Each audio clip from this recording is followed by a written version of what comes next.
Did they whitewash Fat Elvis? I remember him being fat longer than just that one fucking performance. I remember him putting out records where he's Fat Elvis on the They cover. really, I wanted more Fat Elvis. yeah, they really, they compressed a lot of stuff. Like, for example, So he's not a pedophile. He's not Fat Elvis. Why are they always bringing down the pedophile clowns? Fucking, remember that shit? Why don't they make more pedophile clown movies? Fucking John Wayne Gacy. Crazy, scary vibes. Revival House Network.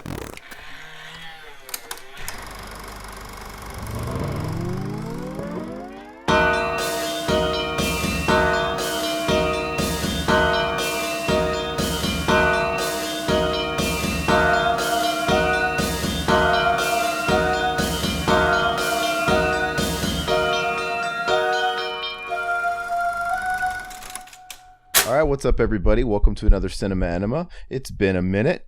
My name's Aaron, and with me, as always, is my hetero life mate, Zach. What's going on? Fucking, what is up? What is up, people? It's been a while. We're recording another Cinema Enema. When was the last time we did this?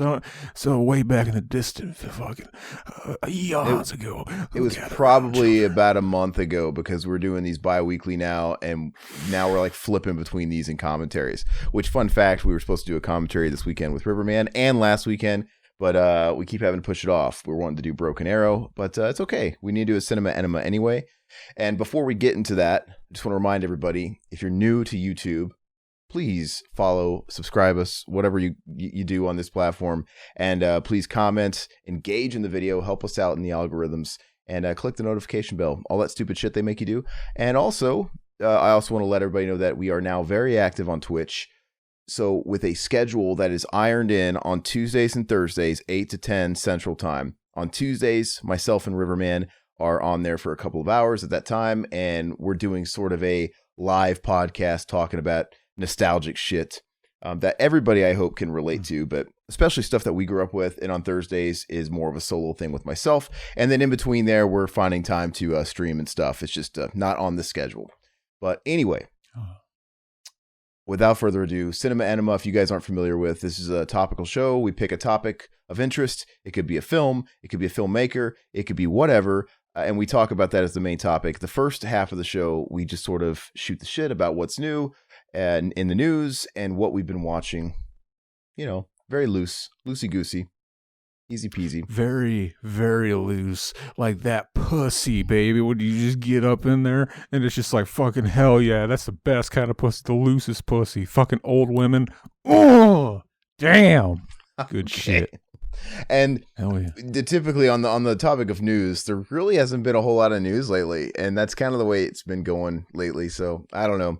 I don't really think there's anything of note to talk about besides, I guess, that new Hellraiser show. that joke, to me, that joke, you could just read right through it, and that's just said, man, I was stalling this whole time trying to find out desperately where my reviews were on letterboxd.com, and fucking I just found them. Now I feel so happy. I'm ready to join the show. That's all that joke really was. No, okay. Well, that's why you look like an amateur comedian reading his material on his cell phone on fucking Exactly. open mic night. Because when I said the loose thing, it almost looked like it was rehearsed and you were reading off your phone. Oh man, loose pussy. I'm like, did he know I was gonna say that? And he wrote that joke down. You ever see that? They have those. If you ever been to like an open mic night, they'll have like those guys will like read their shit on their phone. But anyway, That's awesome. The only thing I can. That. They'll go to an open mic night, more amateur type guys. You know, they're not as pro level.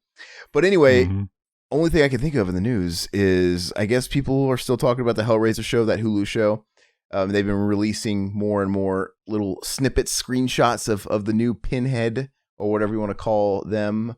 And I don't know, the more and more they show of the new Pinhead design, for me, the more and more it looks like something from Mass Effect. It looks more sci-fi than horror. I don't know.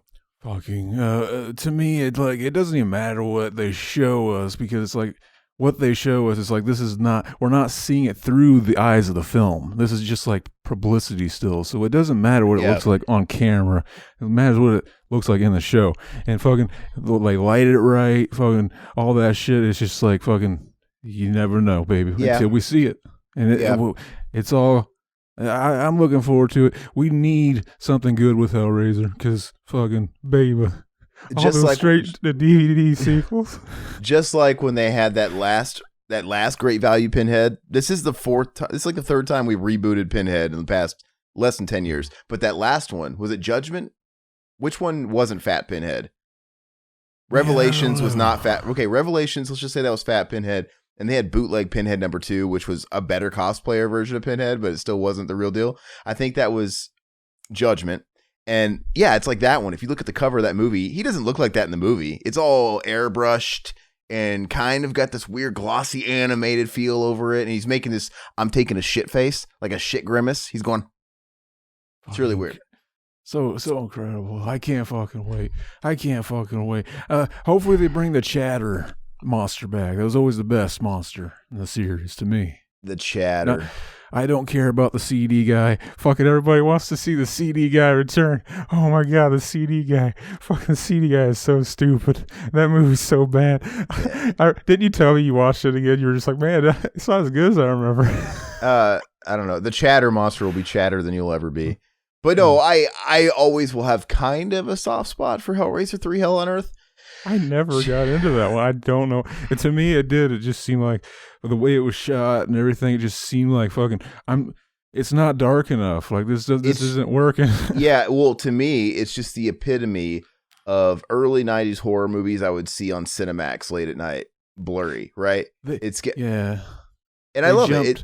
They definitely jumped on the fucking Freddy Krueger. We want to make Freddy Krueger type fucking. It's more lighthearted, fun. Yeah. Yeah, and so that's why I'm somewhat soft on it. And yeah, I that's what I said during the time we did our commentary for it. Is they hopped on the Freddy bandwagon. They gave Pinhead more of a personality. They made him the focus because Pinhead isn't even the antagonist in the original movie. It's Frank and Julia and all that shit. But it's Frank especially. In the second movie, it's really Julia. But yeah, we got a mascot on our hands. What are we gonna do with him? We got to give him one-liners. And it's campy, it's fun, terribly acted, but I'm a sucker for anything early 90s like that. It looks so 1991. The soundtrack, it's even got Hellraiser on it, like Ozzy Osbourne with Lemmy singing on it, which is No More Tears. Everything about it's just, I don't know. And I like the characters. It's just terribly acted. And CD Head, does it get any more 90s than the fucking CD Head? Why? And have you noticed in that movie, when you watch the original Hellraiser, like I said, I've said it a million times, I hate how they gave him backstories in the second movie, but still. In an alternate universe, they went fucking, we had a darker vinyl head in part 2. Well, yeah. Point that out. Well, what I want to say, though, is you would just imagine watching the first Hellraiser that, what did these... First of all, I like the idea that they're just minions of hell. I don't like the fact that they're just humans that had a life on Earth. But even if you accept that for Hellraiser 2, all right, whatever. When they give you those brief glimpses as they get killed, right, at the end by the doctor or whatever, and you start seeing what they look like in their original form, it begs the question, wow, how bad were these people in real life to be selected to be these minions of hell, right? That little boy, Chatter was a little boy. I don't like it, but it is alluring. Like, well, it's like, what did this little kid, was this kid Mikey? Was this Brian Bonsall? Is that what he was? Is that what he earned?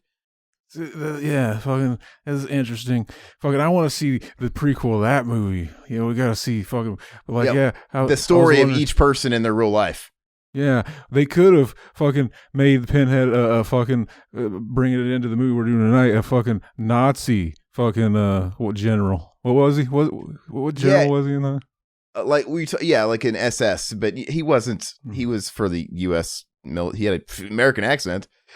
But I don't remember which war it was. But anyway, see, to me, making them human, fucking, and then like to me that's not so bad of an idea. But it's like fucking, it just sucks because it's like it's so modern. Like what if he's just like fucking, he was just like a total fucking like fucking Why would they all be from not even the 20th century? Yeah, but they all look like they jumped out of that decade. Even the boy looked like he was probably playing a Game Boy just 2 years prior in his bedroom. You know, yelling at his mom to bring him pizza rolls. Yeah, it's a little weird. But in the third movie, like I said, you have to wonder, what did these guys do to earn this spot to be in this elite group of, minions of hell? In the third one, like, he really lowered his standards. Like, he literally just randomly kills a guy in a club with discs. And you remember that effect where the little 3D discs are spinning above his head? He's like, whoa! He's looking over his head and they all stab him in the head. It looks terrible. Why is that guy in his army now? Like, I'm going to turn CD guy into my fucking deputy. It doesn't really make any sense unless he knew something that we didn't know in the script. Like, oh, well, deep down, I know this guy's like a secret pedo. He's perfect for my ring. Anyway, oh yeah, which brings us into the movie we're doing still today. A fucking movie about a pedophile Nazi who fucking starts touching this kid. Fucking you remember the movie with Mel Gibson where he starts touching kids? He's got a burnt face, half of it. Man Without a Face. Gosh, man. Okay. Was he a pedophile in that movie? There's no pedophile in this movie either. They should have called it Man Without a Conscience. No, he just befriends a kid. Any movie where there's an old man, an older guy befriending a kid, you think there's an ulterior motive there. It's like, why? Movies like this, for some reason I want to say movies like this came out a lot in the 90s where it was like fucking playing on that, like the fucking uncomfortableness of like pedophile, and then or maybe it's not even known if they're pedophiles, but it's just like grown man talking to your son, and it's like they have some weird relationship going on you don't know about. Fucking that is creepy to think about. Play-Doh. I never thought about it like Play-Doh. Because I was always a kid watching that shit. Well, before we get into that, we keep giving spoilers about what we're talking about, but let's go and just chat about real quick what we've been watching lately. The good thing about doing these once a month or so is we always have a lot to talk about in this area. Do you want to start, Zach? Are we talking about news or are we talking about what we've been watching? I mean, unless you have anything else with news, the only thing I wanted to bring up was Hellraiser because I don't really know what else is going on. I mean, I was going to talk about what we've been watching, man. Yeah, I can't think of anything else. What you been watching? Anything else. Fucking, I watched. I was going to go on. I don't know if I mentioned this on the last episode. I think I didn't. I want to say I talked about fucking that Travolta movie that was like fucking switching history where it was called White Man's Burden. I talked about that on here, didn't I? I don't think so. That sounds pretty interesting. Directed by Fred Durst, too. I could bring it up because it meant it goes with this movie. It was like basically fucking we're going to go back. It seemed like this was made for people like fucking, yeah, man, we're gonna really hit them over the head with this one. They fucking some people are racist and shit. All we gotta do is let them know that what it'd be like if it was the other way around. You see, if white people were slave labor and black people were like fucking the slave master, and like fucking yeah, we'll tell them that way, and then like they'll be able to understand because that's for some reason that is like a thing with people. There are certain people that are just like, man, I don't get it just because I don't have any empathy for people. I don't know. As soon as their daughter's gay, it's like they're not anti-gay anymore. There's always those type of people, but like fucking, it's just like movies like this, they exist solely for that purpose. Same thing goes with the gun argument too. Right? Somebody's opinion on gun control will flip if their kid is in a school when something like that goes down. Depending on however it goes, right? It might be the way of, well, a crisis was averted because a guy had a gun, or, hey, shit, if this kid didn't have guns, this wouldn't have happened. Yeah. But anyway, continue. Which brings us into the movie we're doing tonight again, because fuck it, I thought the main kid in the movie was basically just playing one of the Columbine shooters. It was just like fucking... He looked like that had to have been direction. Like fucking just play it like fucking I don't know and then he just named one of those kids. I'll have something to say about that. Remind me, because there's an actual interesting point about the Columbine thing connection. But yeah, just go ahead and shotgun all your movies and I'll shotgun mine. It's crazy how many movies I used to watch versus how many movies I'm watching this year. But it's like fucking, this isn't nearly. I put for the White Man's Burden. This isn't nearly as terrible as everyone is pretending here. Travolta's character's accent and saggy pants are completely necessary to the story. Like that was something I saw. I saw a lot of people really pissed off about. Like, listen to this accent he's doing. He's basically doing blackface on camera, and I was like, to me, it just sounded like a Boston accent. With so like the baggy pants. So it's reversed, and this is the white man's plight in this movie. Do the white people now do they speak Ebonics now? Did everything reverse? I don't get it. That's kind of what he was going for, I think, is what people were implying. But to me, I just heard like, fucking, I don't know. I've seen so many Travolta movies where it's like I see him acting like, just like, man, I'm a guy on the edge. I'm a guy on the edge. It's just like, you know what I mean? So it's just like, fucking, I can see it both ways. Fucking, but yeah, I gave that a 7 out of 10. I didn't hate it. Fucking, for some reason now, I'm like, why did I give it a 7 out of 10? That sounds so stupid to me. Whatever. Yeah, then I wanted to go on like a fucking kids behaving badly type beat. Fucking, I wanted to like, I watched 13, Evan Rachel Wood. I said movies like 13 Kids, all these play out like the Fox News propaganda to scare the shit out of your parents. Like fucking, remember that shit? And that's kind of what's so great about them. I put like this is the closest we came to like the 70s era of exploitation in the 90s. How is that movie? Shit. I mean, that's something I've always just kind of felt like fucking like, yeah, I'm in the middle with it. Like fucking, I do like, there's something about me that likes the fucking whatever I do what I want type of exploitation kid movie. I feel like the movie 13 has been my radar since I was around that fucking age. What year did it come out? Yeah. It's been years, like, right? 2003. So I was I was like 16, 17. Okay. Still, like I put fucking the way it's shot, like a fucking some MTV reality show always brings me down a bit. Like fucking the way it's shot, stylized, and fucking edited. It's very fucking very weird. Fucking and it's got a great reference. There's a scene where the addict mom, if I remember right, if I'm not mixing up with another movie already, and she's a recovering, and she's dating a guy who might be an addict, or he's a recovering. I think he was the recovering actually.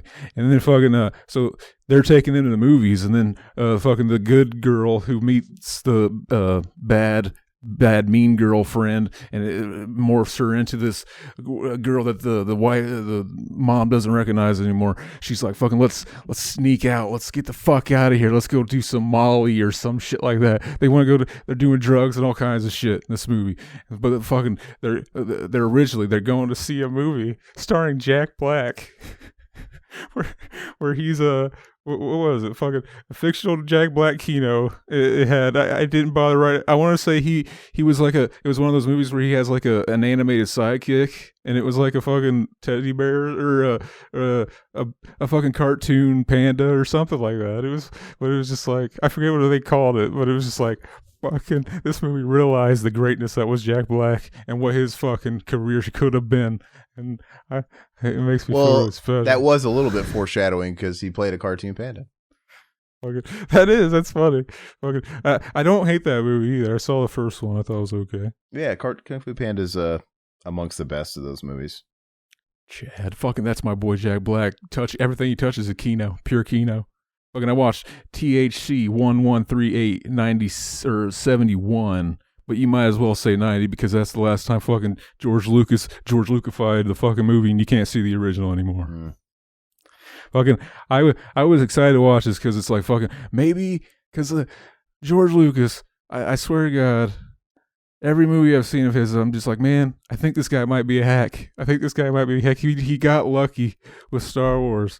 And I can't think of one off my head at all that I like. And I'm just, okay, I didn't grow up watching Star Wars. I think everybody who loves Star Wars fucking only likes it because they saw it at the perfect time in their life, and fucking and all the fucking, well, adults liked it too. And it's like, fucking, maybe the adults like seeing the kids happy. Maybe it was one of those. Maybe it was like fucking Toy Story. I don't know. I don't think they're good movies.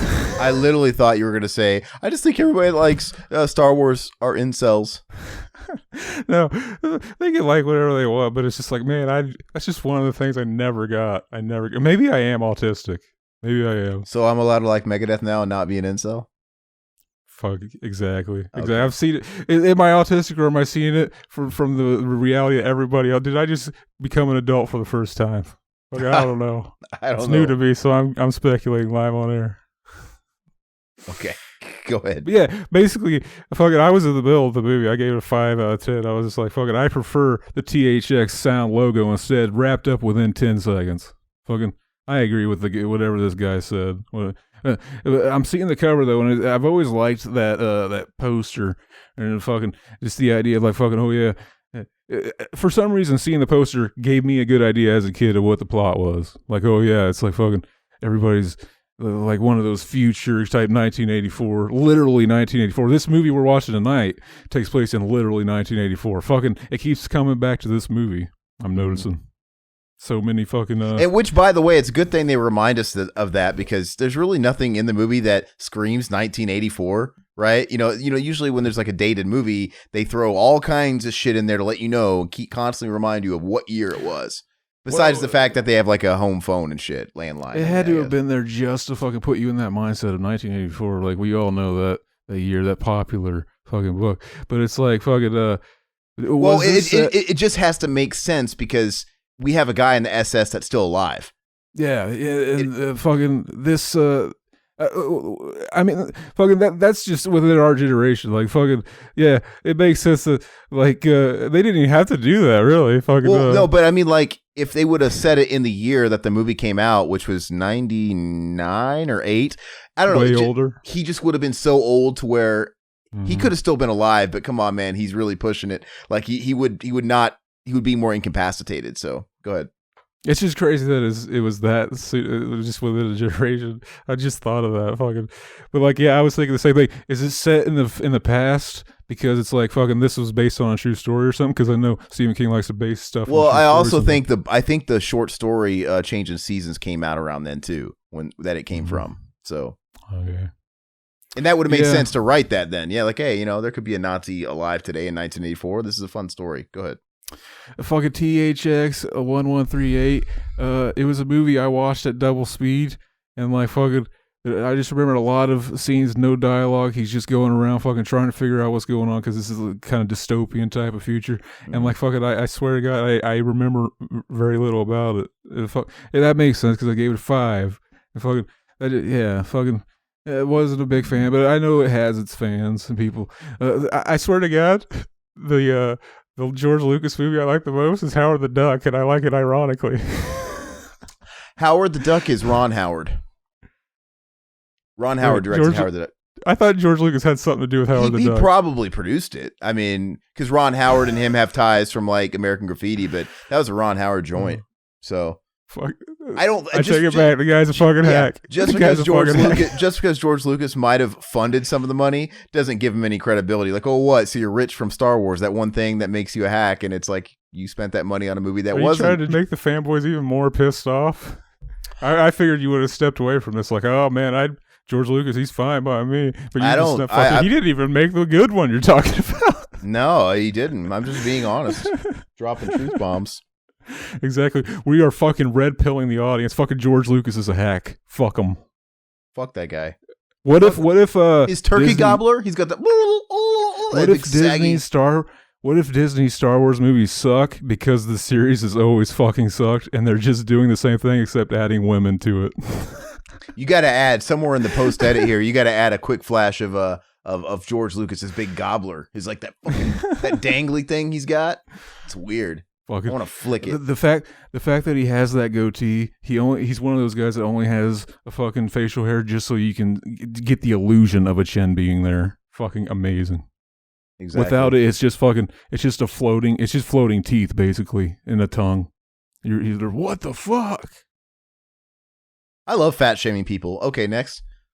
Is that what I was doing? I just thought the motherfucker has no fucking chin. Oh, I did too. I wasn't fat shaming. I was a fat shaming him. I was flappy skin shaming him because even if he lost all that weight, he's gonna have that weird loose skin there, just flapping. I remember him always looking like that. Even when he's in the younger picture. Whatever. Yeah, continue. He's amazing. Oh yeah, I watched Revenge of the Ninja from 1983. Fucking amazing film. Something about the concept of movies where ninjas wear all black regardless of whether or not it's broad daylight. This is peak cinema, and I agree with whoever wrote that. So adding the Bill and Ted food during the final showdown was a nice touch as well. That was fucking great because like at the end, the final showdown, all of a sudden like weird during the last fight, weird booby trap style things started happening. That it's like, how the fuck did he know that could happen? Like he throws a star and it fucking hits something and it's fucking like, whatever. I didn't like it. Fuck. I was excited to watch it. I heard the canon Ninja trilogy, fucking amazing.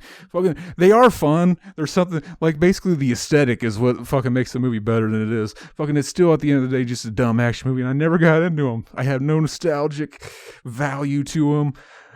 I don't know. Maybe someday I will, because it's like fucking I spent so much of my life just loving horror movies and not liking anything else. And then I think that was basically just the first step in just noticing that I just like movies. I thought I loved horror, but it's just like I just like movies, man. I still love horror, but it's just like fucking now it's just like it's broadened.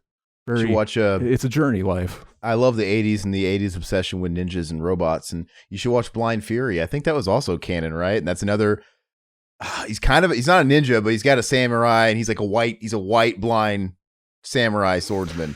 People were obsessed with it back then. The Ninja trilogy I'm watching, fucking the first two, Enter the Ninja, I think, and then Revenge of the Ninja. The first one had Franco Nero. Did you ever see that one? No, but Enter the Ninja sounds like a porno. Fucking, that was the name of a Diane Wood song. You remember that movie that was kind of that fucking video was kind of viral, and they had like the guy with the weird disease body where he's kind of like emaciated looking, and he like I remember, I don't know if that's a CGI thing or if I remember somebody told me like, oh, that's a real person, man. That's a real person. He's like deformed, and he shows up in the band. He's kind of a hype man. I was like, that is fucking cool. There's something kind of cool about Diane. I've listened to like fucking one album. I don't remember. I never really stuck with it. But like fucking yeah. There's something cool about their aesthetic, I guess. They look like, if you ever played Final Fantasy X, they look like the Albanians or whatever they're fucking called, like Riku. They look just like those guys. Anybody that plays those games will know what I'm talking about. They look just like Diane Wood. But I think we should make that Asian porno Enter the Ninja. That's what it sounds like. We can blur out the ugly parts. That's what they do over there. I'm excited for the third in the fucking Ninja trilogy with I forget her name, but she was in fucking Break-In 1 and 2. And it's like it gets all paranormal and shit. She gets possessed by a ninja. I almost said demon. They're always selling that Shout Blu-ray of Ninja 3 for like $5. It's so cheap. Oh yeah. It would have to be a demon ninja if it's possessing her. So like I pretty much fucking I came up with a new term, Dinja film, because they have zombies, right? Or zombie comedies. Return of the Living Dead is a big one. Fucking the Dinja subgenre of films. We need a new one. One of the best ninja movies came out in the wrong decade, and it's Scott Adkins and Ninja 2, Shadow of a Tear. It's really good. See, imagine if that was a paranormal ninja movie. It would have been even better. Yeah, I guess. They could do that. Like, fucking just bring ninja movies into today. Like, it's just like fucking, it don't even matter, bro. Like, fucking, we can watch movies with contemporary people taking place in a movie now, and fucking there's a ninja that shows up. That'd be awesome. It'd be like Grave Encounters if you want paranormal, and there's like a ninja that's like the guest. Okay, continue. Performance 1970. Fucking the guy who made Don't Look Now, he also made Performance, starring Mick Jagger. Mick motherfucking Jagger. What? Never seen that. Fucking, and I was all excited. I'm like, fucking, oh man, I don't know why, because fucking his first movie, Don't Look Now, I don't even know if it's his first movie, but the other movie I saw of his, Don't Look Now, it's fucking trippy. But I watched this thinking like, oh fucking, this is gonna be like, I wasn't expecting trippy at all, and so fucking, I was just like, man, I'm in the middle with this. Fucking, I want to watch it again because I really want to like this. I've heard a lot about it. Fucking Mick Jagger's in it. He does a song. It's fucking weird. It's like it turns into a music video or like a musical all of a sudden for one scene. And it's just like, okay, fucking, and it's trippy as fuck. There's not an extended sex scene with him moaning uncomfortably for like what feels like 12 minutes. One cut. There is a fucking, like Don't Look Now, this movie has like a fucking huge sex scene that everybody remembers, and I don't remember much about it. So mostly what I remember is this scene where fucking Mick Jagger is like fucking curled up naked or something on the floor playing the guitar. And he just starts fucking doing some bluesy riff and just like, fucking amazing. I just want I want a modern day brain scan remake where fucking Mick Jagger's the trickster and he's doing shit like that.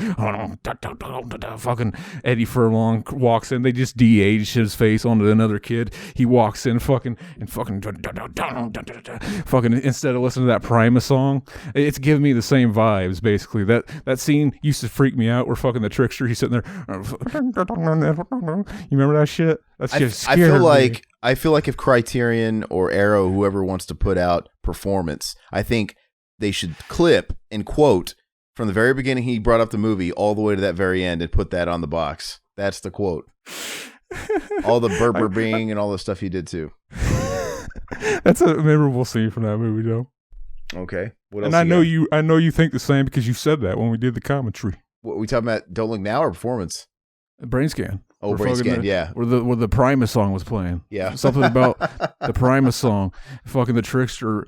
It was just like, it fit perfectly. And it made me just like, fucking, whoa, fucking the trickster. He's going to fuck you up and play some weird demon backwoods, music. Fucking weird backwoods. Did I talk about how I watched the classic Abe Snake, Hot Summer in the City? Or no, fucking, I want to say I did talk about these. Fucking, on maybe a different podcast, but not a Cinema Enema. Basically, in the 70s, they made these pornos that were basically like fucking exploitation porno, where like fucking they took ideas like fucking, okay, it's a horror kind of thing. It's like fucking Deliverance is big and stuff, so it's like fucking let's do that with a porn. Obviously, we're gonna include rape because fucking that scene where they made him squeal like a pig, fucking all that. That's one of the things people remember. We never done Deliverance. Fucking that's a memorable movie. For some reason, the first time I saw it, I didn't like it just because the way it ends. It's like that's unsatisfying. It was an Oscar darling, man. I don't remember if it won Best Picture or if like Burt Reynolds was up for Oscars, but it was critics loved it, man. They love that sodomy. What can I say? Fucking, I love sodomy too. Fucking that stuff's always very uncomfortable. And then when Ned Beatty's like, he's squealing like the pig, it's just very uncomfortable. Anyway, I put at first I was surprised by how many huge hits were on the movie soundtrack, but then I realized there's no way they got permission to use any of these songs.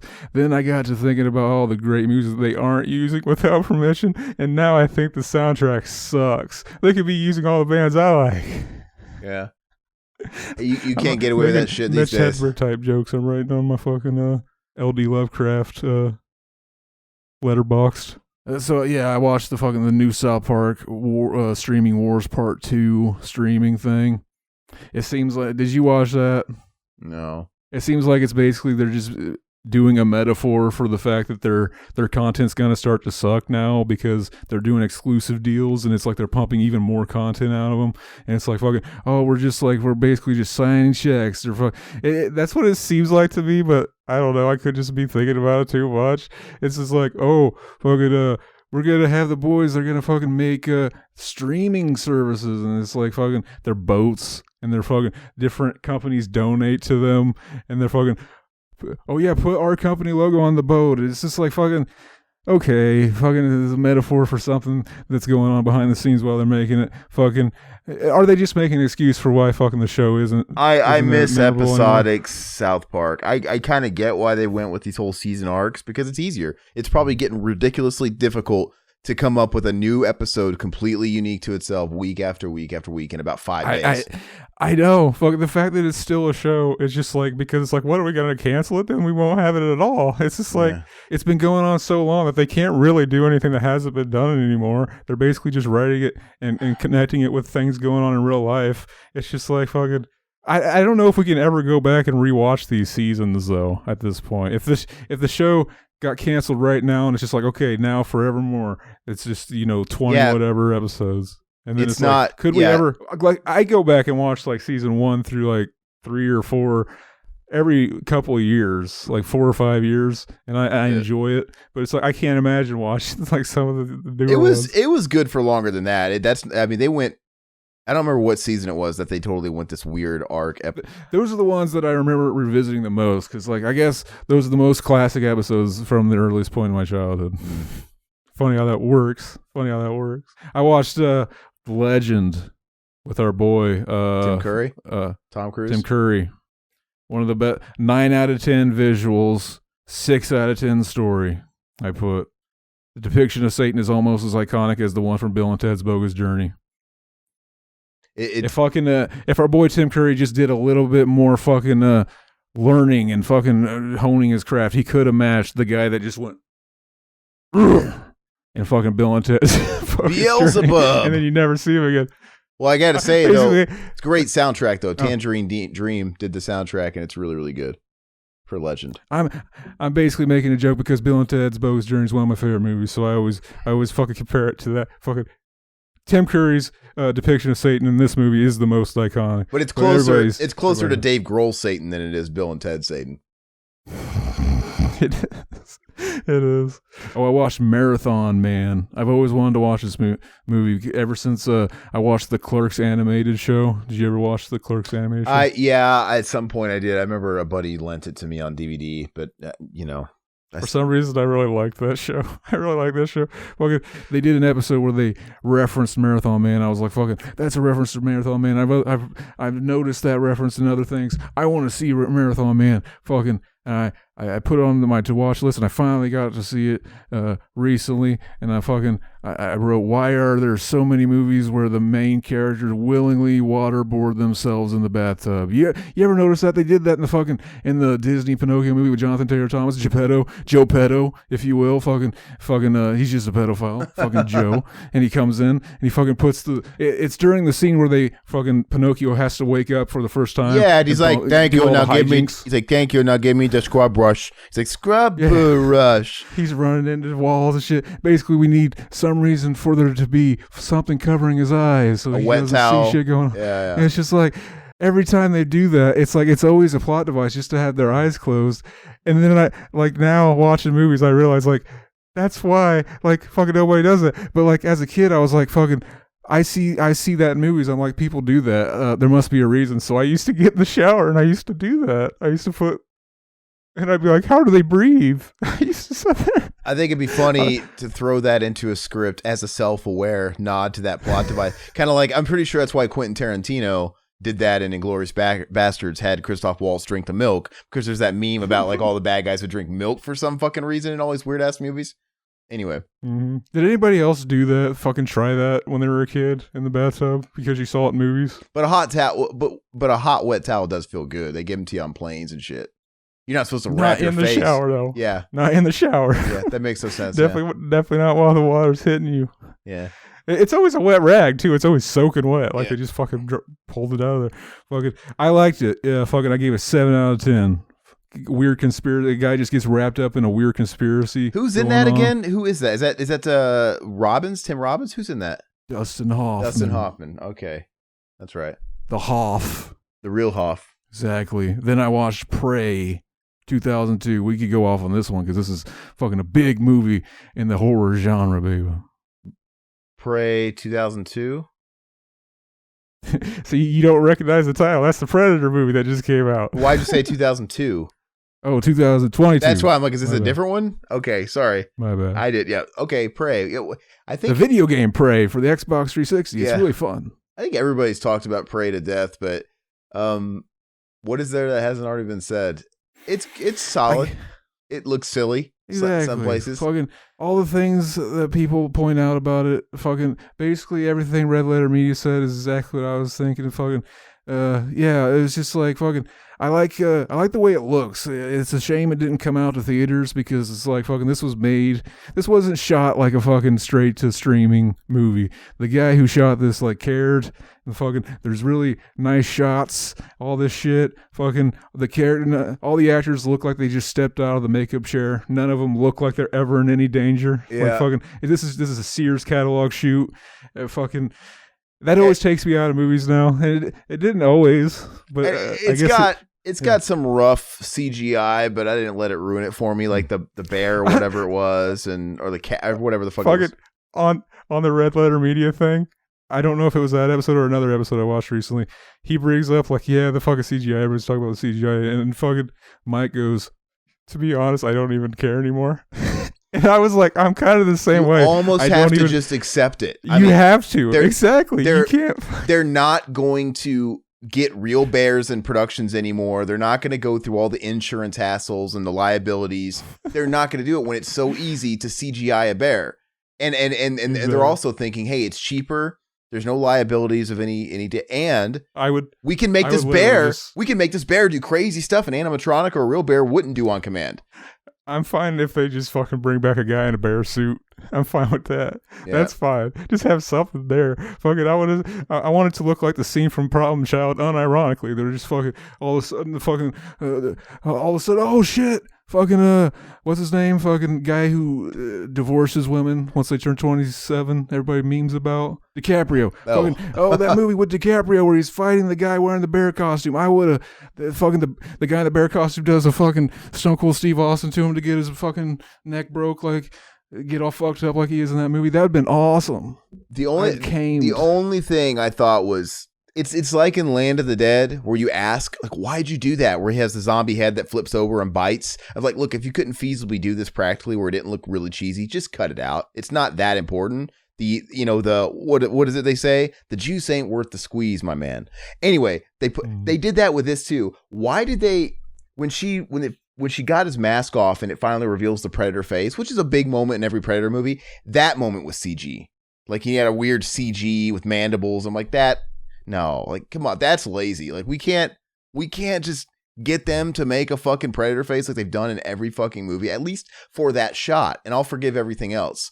That's where it bothers me, because it's one thing to utilize more and more CG where you can justify it. Like, okay, the bear thing, you can make points justifying it. That's all. That's why I feel like that's why fucking Halloween Kills got an 8 out of 10 for me, just because they fucking have that one scene. They have that one practical scene where you fucking twisted the guy's head off and it was like an animatronic or something. Yeah, so it's not like the bear thing where we can at least understand the pros to it. Like, okay, the CGI bear is going to allow him to pull off more shit on film, and it's like, okay, liability. But when they do that with a Predator face, when it's like, no, that's lazy, man. Just fucking get a guy to do a close up, and then the rest can be CGI. I don't give a shit. But yeah, at some point, everything comes back. They're gonna have to fucking Tarantino. The future Tarantino is gonna bring back fucking the Stan Winstons in the future. I hope. Fucking, and I'm ready for that. It'll probably be way after we're dead. Well, I think if it's gonna happen, it's gonna happen on the indie level, and then of course that person's gonna blow up, and then some fucking studio is gonna throw a bunch of money and be like, "Hey, you can't do that. Do CG." Who knows if it'll like ever last? But or the studio will be like, fucking, that's what they want. They want the shit that looks fake, but it's really being filmed. Not the shit that looks fake and it's not being filmed. We gotta jump. Sometimes they just take a good idea and they all of a sudden start greenlighting all the shit that's like that. And they act like they were we were down from day one. Like whenever fucking somebody has to independently put out like Friday the 13th, and then that's the same movie they said no to before, but like now that they see it gets money, it's like, fucking, let's greenlight every Friday the 13th. I would love to get the side of somebody that works in special effects and what's it like to work in the industry now. Do they all have to adapt or die as fossils and learn CGI, or what the fuck do they have to do? Because I would hate it if I went to school for that and all the props and they're just using them less and less and less. Because yeah, I get it, a CGI bear can do more without cutting away because it's a big cartoon essentially, but I would rather have an animatronic close up and a lot of cutaways like they used to do back in the day. Like, remember, like if you had a bear fight in a movie like Grizzly, what did it do? It cut away and just showed a paw. It would just show like the paw swiping towards the camera, and then it would cut back to whoever got mauled with it. Yeah, whatever they have to do. But I accept it. Yeah, it is what it is. Kids today are going to think the quick frame of a paw being held by a stick is cheesy. They probably look at CGI and go, "That's rad. It's so cool." I know I watched it with my girl. It looks like the video games we're already watching most of the time anyway. I could tell you straight up. I watched it with my girlfriend, and she's definitely a casual watcher. She loved it. She loved the bear. She thought everything about it was bad. Even when I saw like some of that whole bear thing is during the day. So it's like, when it's not a nighttime, the CGI really shows it's for some reason I was watching this thinking the whole time, why is so many of this movie shot during the day? It would have been it's a Predator movie. Everything would feel way better and more Predator like if a lot of it was shot during the night that was shot during the day. But anyway, she loved it. She loved even when I was like silently cringing at some of the weird CGI choices, she loved it. Like she's exactly the target market. She don't care. People don't care. We're the only people that care. So Exactly. Unfortunately. Whatever. It's just one of those things we gotta fucking. Whatever. We gotta go blow up a bank because they're putting CGI in movies. I feel like Zach's right though. It's just a sign of the times. Just like it, but I feel like CGI has really been stunted for about 15 years now. It got so high to a point, and we haven't gotten any better. And if anything, we have a lot of these shitty Netflix movies or whatever that are worse. They're like 20-year-old CG. Like, what is this? And I just think, one of the movies I'll talk about, I'll tell you a good example when I get to it. Remind me. But I guess they're trying to save money by offshoring fucking work to like Korea and stuff because the Philippines, yeah. Like pay like way less there. But maybe it will all circle back and we'll start using more. Eventually, what's old is new again. Everybody, especially the modern generation, and maybe in a generation, maybe it'll be a couple of generations removed, that kind of stuff, that special effects, that some guy will come out with a movie that's like John Carpenter's The Thing, and to everybody out there will think it's so fresh. Like, what is this? It looks so good. Not realizing these sound like the fucking they're gonna sound like the Juggalos when they talk about chicken on. Man, this is so fresh. Man, but I'm saying it's gonna be all. It's gonna attack at the right time for all the casuals that aren't gonna remember John Carpenter's The Thing. These are the people that are afraid to watch something when they see how old it is. Gross, right? Like, I don't want to watch that. That's old, dude. I got friends and I know people that won't watch a movie I love from 1992, which doesn't feel old to me, but I guess it really is. But they're like, that's so old. I'm like, oh God, you're missing out on so much. So you're gonna have all those people in 10 years, 20 years that are not going to be bothered to know what John Carpenter's The Thing is because it has a certain date on it. And they're going to watch this new movie that decides to bring back practical effects if it's not a totally dead art. And they're going to be blown away by it. And maybe that'll start a whole new thing. But fucking it's fresh. This new movie by young Cletus Washburn. Fucking, he put out this movie called Pop-Tart. It's so fresh. I was trying to hypothetically think of a future scenario where that would be happening. I don't know why I bothered because like, whatever. It's beyond my comprehension. Before you move on from Prey, though, I feel like I have to say where I rank it. To me, it is, probably not far behind, a hair behind Predators, the Nimrod Attell, the Robert Rodriguez produced one. So it's Predators with Adrian Brody, and then just a hair behind that Prey. And then there's like a huge there's like a football field below that, and then you have Predator 2 probably, and then, we could do all that. I think I don't want to sound like an elitist, but I think this is a movie that it's only getting as much praise as it is because fucking most of the movies in this series is garbage. Fucking every Predator movie since Predator 2 has just been like something not worth remembering. It also just shows that just being entertained is king, because I love so much about Predator 2. It looks great. I think the setting is great. The concept is great. It's got the old school practical effects. I love the concrete jungle angle. I like the cast. You got Danny Glover. You got Bill Paxton. You got Gary Busey. It's amazing, but it's boring. It's boring. And Prey, even though it doesn't look as good as Predator 2, it's not boring. It does the trick. There's something about Predator 2 that is just like the pacing. It reminds me a lot of like Hellraiser 2. Even though I think Hellraiser 2 is a better movie than the Predator 2, it's just like the way the pacing is compared to the first one it's like they're mirror images of each other. I also love how in Predator 2, the second one's way slower. I also love how in Predator 2 they acknowledge the whole fan fiction and they introduce the AVP talk, right? When he gets to go on the spaceship.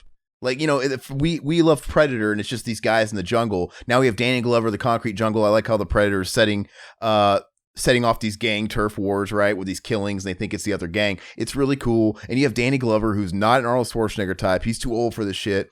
And you have Danny Glover go up in the spaceship, and you have that cool little Easter egg, before Easter eggs were probably cool, where you see the Xenomorph skull in their trophy room. Everything about all that is bad. Like, if you were selling a movie to me, if you were reading the synopsis to me in an elevator, I'd be like, I got to see this fucking now. Because you can never accurately depict a pacing of a movie. It's just like, but wait, all that stuff I said to you, it's really slow and kind of boring. Like, shit. Okay. Mm-hmm. Fucking real quick, I watched Orphan First Kill. Did you watch that? I did too. Fucking, what did you think? I thought it's impossible. It obviously wasn't going to have the same magic as the original, because we have like a 50-year-old playing someone that's younger.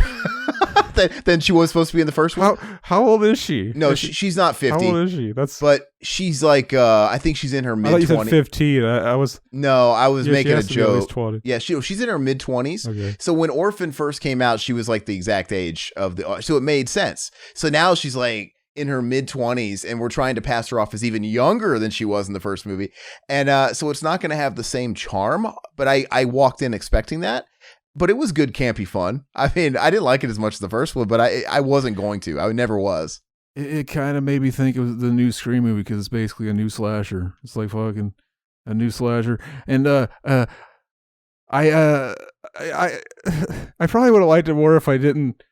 I gotta say, the twist I kind of called within like. Oh yeah, no, super predictable. Yeah, with everything with the mom and the yeah. As soon as it kind of set up the scenario that was playing out, I thought of a documentary called Imposter, and I was like, oh yeah, that'd be weird if what happened in that documentary Imposter happened, and then it did happen. So it's like, oh, obviously the writer of this movie saw that documentary too and liked it.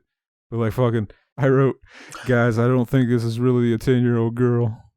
But I will say though, it's silly, but I kind of appreciated the old school approach to how they did it with the weird upward bird's eye angle, so you can't really see how tall she is, with the what do you call it, the stunt double, and then like the Chucky shots where it's like a stunt double where it's like someone smaller, and the fact that they had to use platform shoes. I've seen the set photos where like the Julia Stiles and all the people are wearing like 8-foot platform shoes around her, so she appears shorter, and then she had like some makeup going on. I appreciated their efforts, and they didn't go like all de-aged and stuff. This was probably one of my best fucking Letterboxd reviews, because technically, guys, I don't think that's really a 10-year-old girl. You can't tell if I'm just making a joke about what the twist was in the first movie, or if I'm pointing out that like fucking you could tell that they're using a stunt double every time it shows her from the back, and then it shows her from the front. She's like, you could just I could just tell. It's like I could tell that's an 18-year-old that you just cut to at least, and I'm like, everybody else has to see that too, but it made it funner. Well, she's like in her 20s now, but it's fun. It just kind of harkened back to the days of Chucky, where it turned into clearly a midget in a Chucky wig running or whatever. It's like, all right, whatever. But it was definitely far less creepy in this one when she was trying to mac on the husband of the family. In the first one, where she really was that underage kid, and you had to have that awkward scene where she's all dolled up, ready to fuck. It's really weird. Was she really like the age of the movie? Yeah, in that movie. In the first Orphan was years ago. The first Orphan was get like a body double to play her during that scene or something. No. The first Orphan movie is over a decade old, so she was the right age. No, dude, she was really in the fucking dress, because she's playing a grown. Okay, it's funny because in the first movie, she's a real kid playing a grown-up that has a condition to make her look like a real kid. In the second movie, she's a grown-up playing a grown-up who appears like a real kid. It's so fucking confusing. But no, she has like on the mascara, she's doing the makeup, and it's kind of creepy in that first movie. It really is. It makes like a... It's like it's like that movie where they started out fucking basically you hear like 3 or 4 lines of German, and then all of a sudden he starts talking in English, and it's basically just like, oh yeah, we don't want to subtitle it, so let's just pretend like you're in the movie now and you're seeing it you're hearing it like through the perspective of the characters of a German person. Like you understand it. They mentioned that with the fucking Predator too, because Prey, because everybody was like fucking, they didn't shoot it in real language, and I remember noticing that. I was like, why the fuck are they talking English? I didn't care. I didn't shit on the movie for that, because I understand it's the game, right? It's a Apache language or whatever it is fucking dead. Like, nobody speaks that, but the fact that they're definitely not going to want to make action fans have to read for 2 hours. They're definitely. But the fact that they made a version, you could turn the subtitles to Apache is great, and there's a dubbed version. So I'm like, that's about as good as you could ask for. Exactly. There's nothing more boring than reading at all, literally. So that you can't ask, especially action fans, because they want that adrenaline rush. Well, no, legit. But no, have you ever tried to watch an action movie with subtitles that's foreign? It is tough, because your eyes are like rapid. Your eyes are trying to follow the action, but you got to watch those words.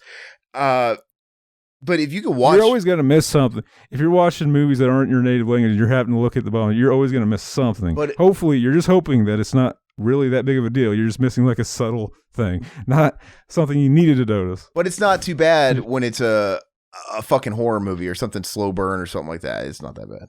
Mm-hmm. I gave it a fucking 6 out of 10. Yeah, me too. It's like, whatever. This would have been like a straight to video sequel back like in 2010, but it's like fucking sometimes those were fun enough to watch. Like fucking people remember Wrong Turn 2 for Henry Rollins and fucking just being over the top and shit like that. That was one of those. Yeah. I watched Elvis 2022. I did too. I watched it last night, actually. What did you think? I liked it more than I thought. The last movie I had. I liked it more than I thought I was going to like it because I don't like Baz Luhrmann. I don't really like his, he did, what's that fucking movie that, Ewan McGregor, Moulin Rouge. He did that Leo DiCaprio movie. He's got a certain type of thing going on with all his movies. And it was there in Elvis. It felt, we keep talking about the Queen movie. It's just like every other biopic where they really clean it up. But I kind of expect that. Yeah.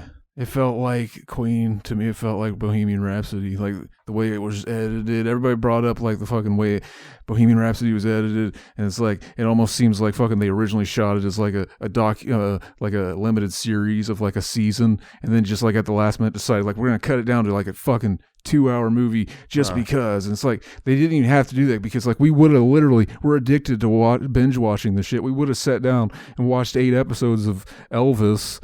Fucking. Why? And there's so much shit you could have talked about. The fact that they don't bring up like fucking like why not? I want to examine the person. I want a biopic. So, I want to see the flaws and the good things about there's never a good outcome for this because when you see it's like a vote of confidence of your wallet when you see something is officially endorsed. It's official. It's not unofficial, it's official. So the Queen movie is produced by the surviving members of Queen. Okay, that sounds legitimate, but no, when you're telling their fucking story, they're going to change shit, and that's not good. Same thing with Straight Outta Compton. Oh, it's produced by Dre and Cube. Okay, let's see. Basically, the downfall of NWA was all Eazy-E's fault. They made it basically look like it's all Eazy-E's fault. They didn't do. And we're talking about the '90s and the Chronic. Let's just kind of forget about when Dr. Dre pushed his pregnant wife down the stairs and shit like that or whatever. Right? That's all that stuff. But anyway, so this movie was the same way. But like I said, I knew what I was getting into. And on the same hand, it's like when you watch something unofficial. It's not always positive because, well, this guy could be just making all kinds of shit up. But at least they're going to they have nothing to hold back. They're going to go hard on all the good and the bad. So it's just one of those things. With Elvis, they neither confirmed or denied the Priscilla Presley thing because the actor is the same actress playing her throughout the whole movie, no matter how much time passes. So when he first meets her, it's the same woman who's playing her when she's a fucking adult. So obviously it's like, okay, so are they just going with this narrative that she's like an adult? But then later on, when he's leaving her or she's leaving him, he makes the comment of, when I'm 50 and you're 40, you'll be back. I'm like, oh, so you just acknowledged there's a 10-year difference, which would have put it accurate in that first scene they were together because he was about 20. He was 11 years older than her. So 24, 25, she would have been 14. So I'm like, oh, okay. Well, they kind of confirmed it then if you are paying attention when he said that. But at the same time, they weren't. But yeah, this whole thing was the Presley estate. One thing I love to do, I love to troll boomers with Elvis. I always say, fucking, oh yeah, Elvis. Because they always have him. They always have records of him. Anytime you see it, it's just like, oh yeah, fucking every boomer's favorite pedophile. And I say that jokingly because it's like, of course it's going to piss them off. But at the same time, it's like, fucking, well, I guess you're kind of right, but it's like, fuck you. And it's just like, but technically it's hebephile or whatever. That's, pedophilia is like under prepubescent or whatever. Yeah, all that crap. But pedophile just has more of a slap. And there's another term if it's like babies, people that are into babies. There's a whole different term. But anyway, on that topic, so first of all, we know that if they ever come out with a Led Zeppelin movie, they're not going to fucking talk about Jimmy Page's affinity for 13 and 14-year-old girls, right? Because it's the same situation with Elvis. People can go, well, it was a different time. True. On one hand, that's very true.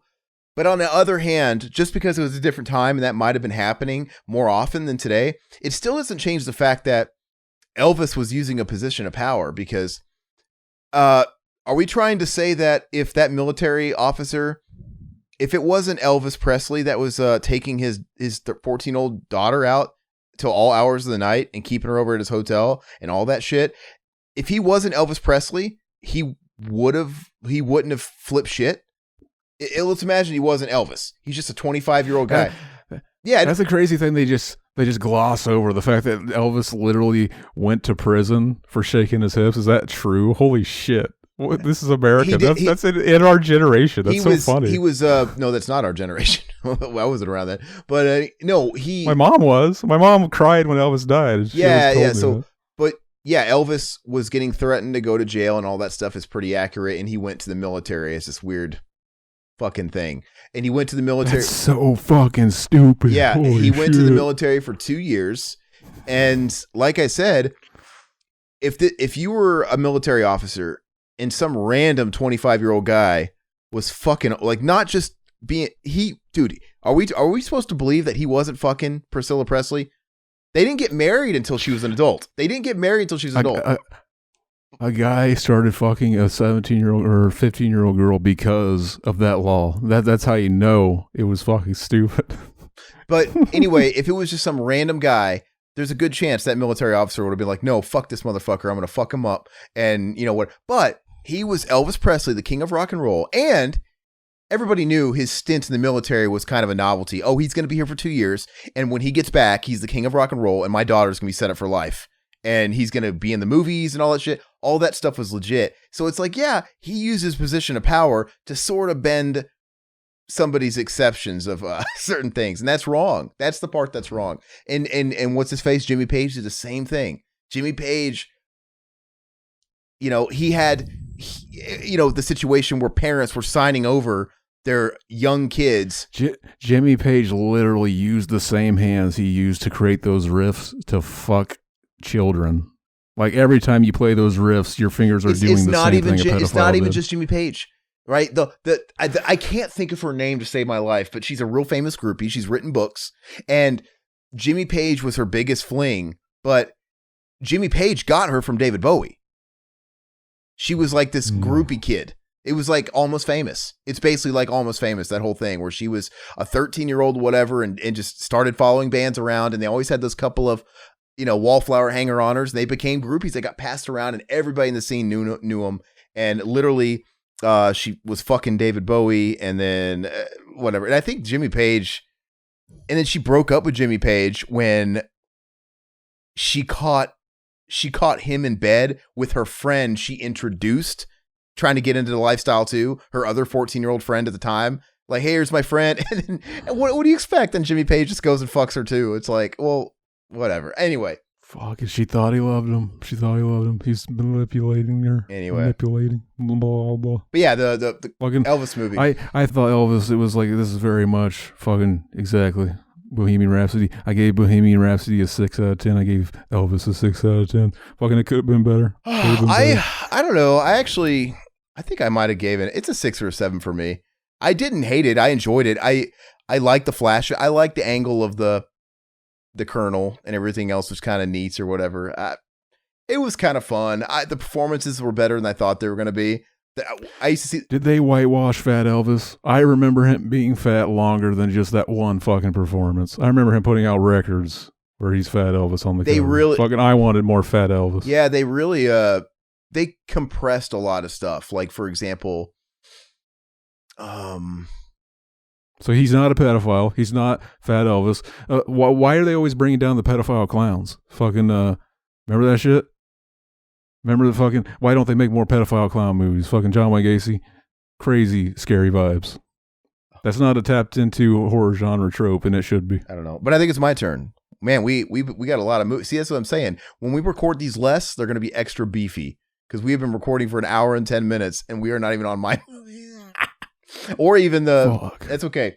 So I'm going to go into mine. I'm going to spitball. I'm going to try and go fast. And there's a couple of these I probably brought up on other podcasts. So Black Phone, I liked it more than some. 8 out of 10. I thought it was fun. It was a Stephen King. I know it's Joe Hill, but the apple falls from the tree. It's always the same. You call me on my black phone. Look, people, yeah. I think Riverman saw it and he didn't like it. He's like, yeah, that fucking phone shit was stupid. I'm like, how is that not like every Stephen King movie we love, where you have a very simple plot, but then there's always a weird side angle to the plot. It's just like Pet Sematary. Like, okay, the plot is there's an ancient Indian burial ground that brings things back from the dead. That's all you need. But now we have this weird fucking plot device of Pascal, this weird fucking ghost that's unrelated that, you know, he tries to save, and now he's trying to help him and he's haunting him and he's moving him along in the plot. Like, that's the silly Stephen King shit. The phone is the Pascal.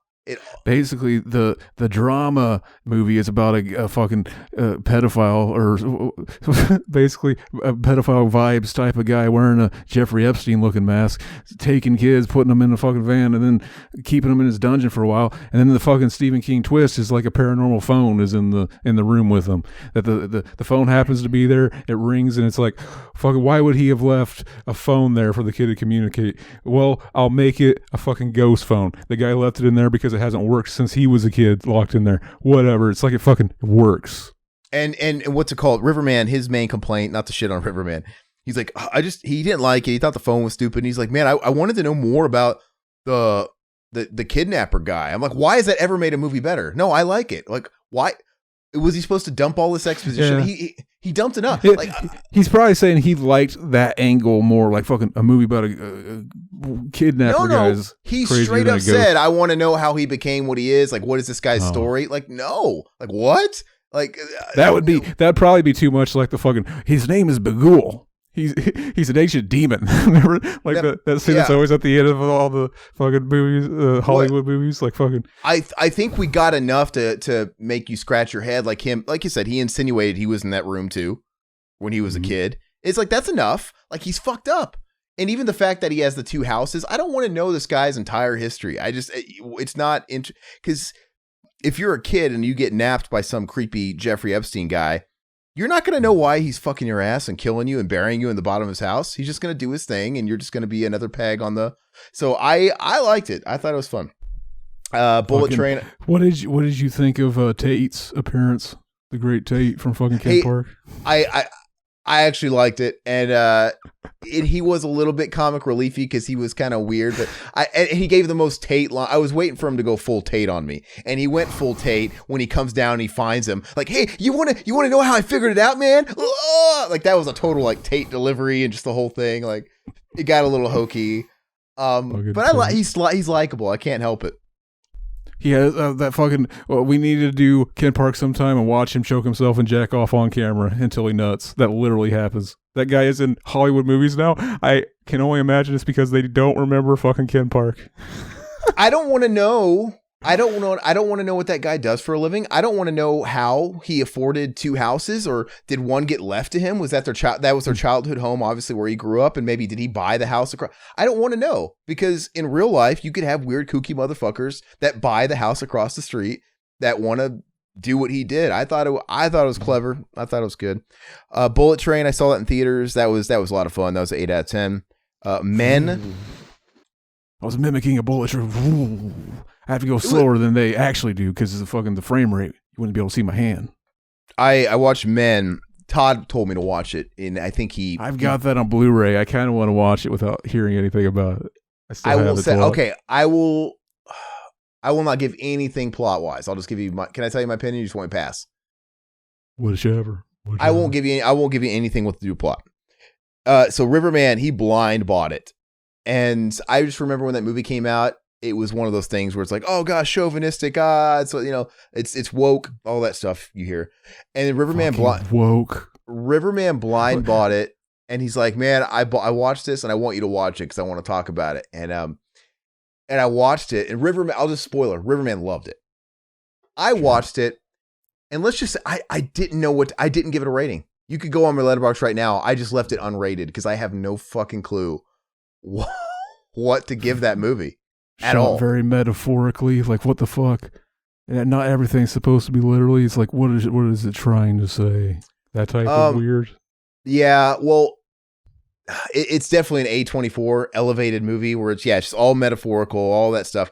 And all these fucking movies are allegories and metaphors for grief and abuse and, something. And this movie's no different. It's one of those movies, but I don't know. Riverman loved it. I think he gave it a really fucking high score. Me, man, it kept my attention. I was able to finish it and I was like wrapped up in it. Like, what the fuck am I watching? And it wasn't like Beyond the Black Rainbow where I didn't know what the fuck was going on and I wanted it to fucking end. Like, I was watching it. And by the end of the movie, man, like the whole third act is just a fucking mind fuck. It's very cool to watch, but yeah, I don't know. It's one of those movies where I don't know if I definitely don't love it, but I don't know if I liked it or didn't like it. I don't know. So maybe you should watch it and we can all talk about it, but it fucked your mind. It fucked your mind. Yeah. I will say this about the movie. All the stuff I've seen enough of these movies now that I know how your mind right now. How is he fucking my mind. That? How was he doing? I'm saying like the metaphors in this movie, the main metaphors, I saw. I understood it as it was telling me. It wasn't hiding. I get it. I got what the movie was about pretty early on. But I will say this. This is a reason what I don't like about movies like this and a lot of that indie elevated horror stuff is there's definitely stuff in this movie where they expect you to know a lot. And there's no way you're going to get everything in this movie without going online after and having someone explain it to you. In this case, it's one of those movies where the director does it. The director literally did like an op-ed where he's talking about it. I'm like, man, if the director has to do it, that's too much. But there's never explain fucking shit. You let people watch it and fucking come to their own conclusions. But there's like a main, especially not this close to when it came out. Like, give people some time. There's a main thing there's a main theme going on, and you follow it. Like, I get it, but then eventually, I'm not talking about plot at all. They eventually expect you to catch. They expect you to be well versed in Old Testament. Then they expect you to be well versed in like Renaissance fucking artists that is really obscure. Then they expect you to. They throw so much shit at you. And I'm like, I don't think they expect you to. I think they hope you are so that you get what they're saying. But I think they also like when people don't know. Fucking, but it's just I can't say that because she just explained or he explained everything. Yeah, it's just too much. And then, like I said, if you read this op-ed or whatever, I'm like, dude, it was totally fine with the initial metaphor we were dealing with, and maybe even the biblical shit. That's fine too. But now you're throwing out.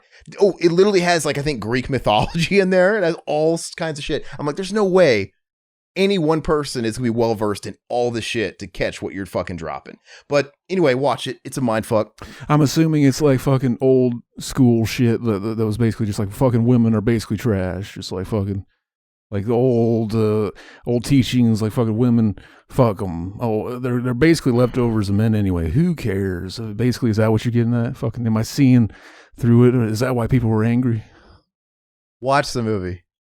Watch the movie. Exactly. It's woke.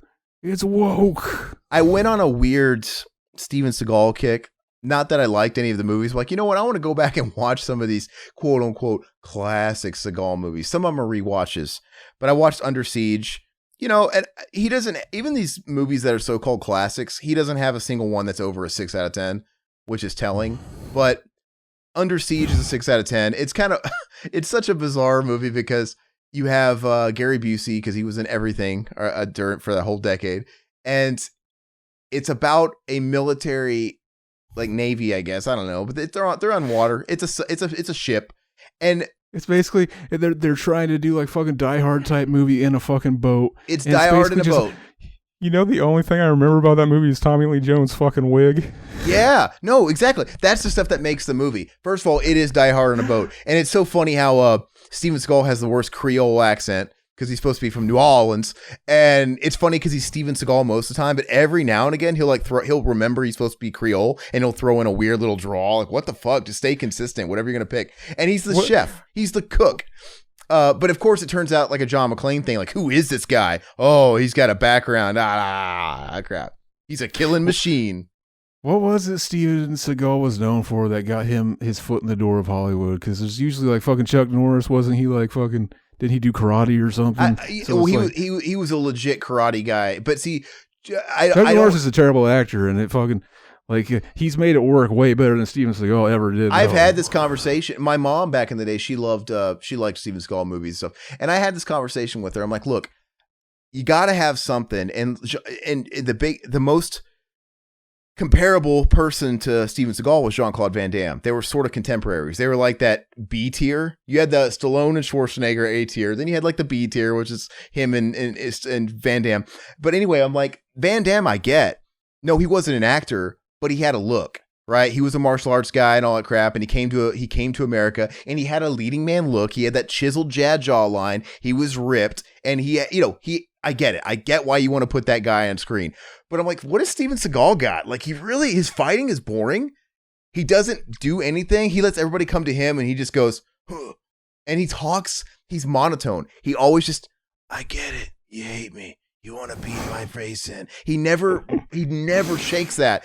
But I'm like, is this guy supposed to be good? He does a Corey G impression, the fucking hack. But also, it's like, unlike Van Damme, maybe I just don't know. Is he supposed to be good looking? Is he supposed to be like this guy that people want to fuck or something? Like, he doesn't look like a leading man. He's a real tall, kind of gangly. He's never been in shape. He's always been weird, oddly just doughy looking, even when he was skinny. And he's got a ponytail and a really long bubblegum face. I'm like, what am I missing here?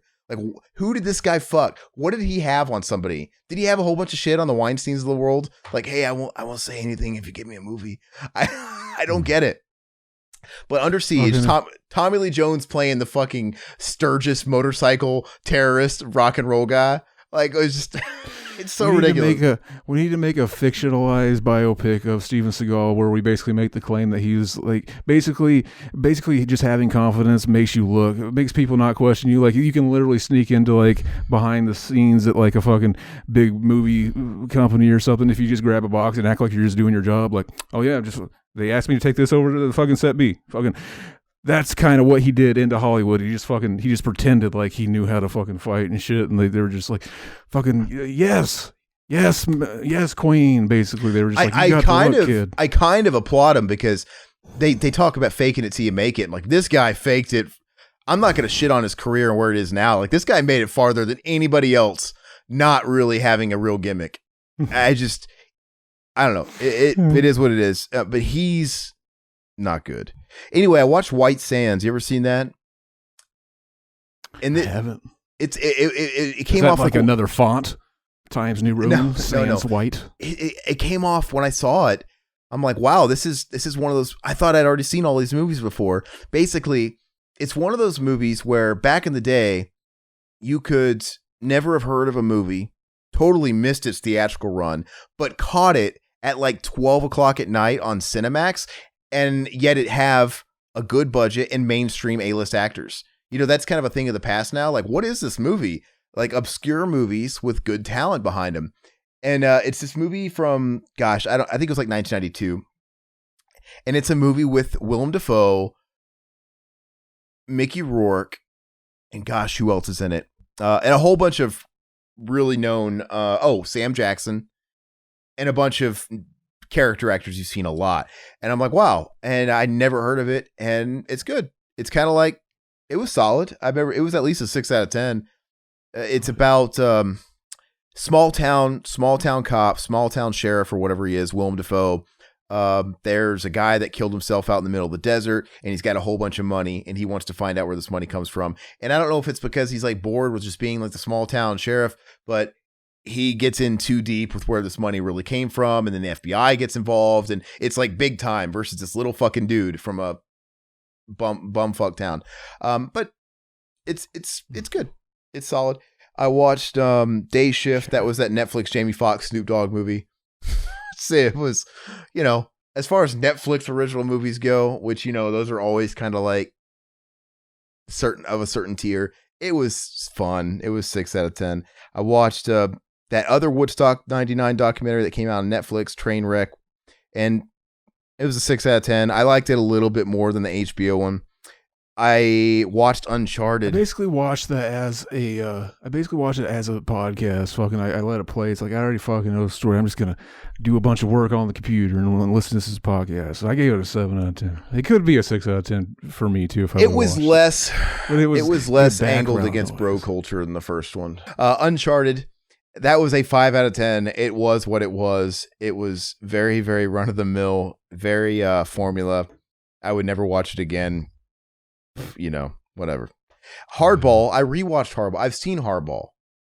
The Keanu Reeves classic. The Reeves fucking plays a fucking guy helping out a bunch of youth, inner city youth kids.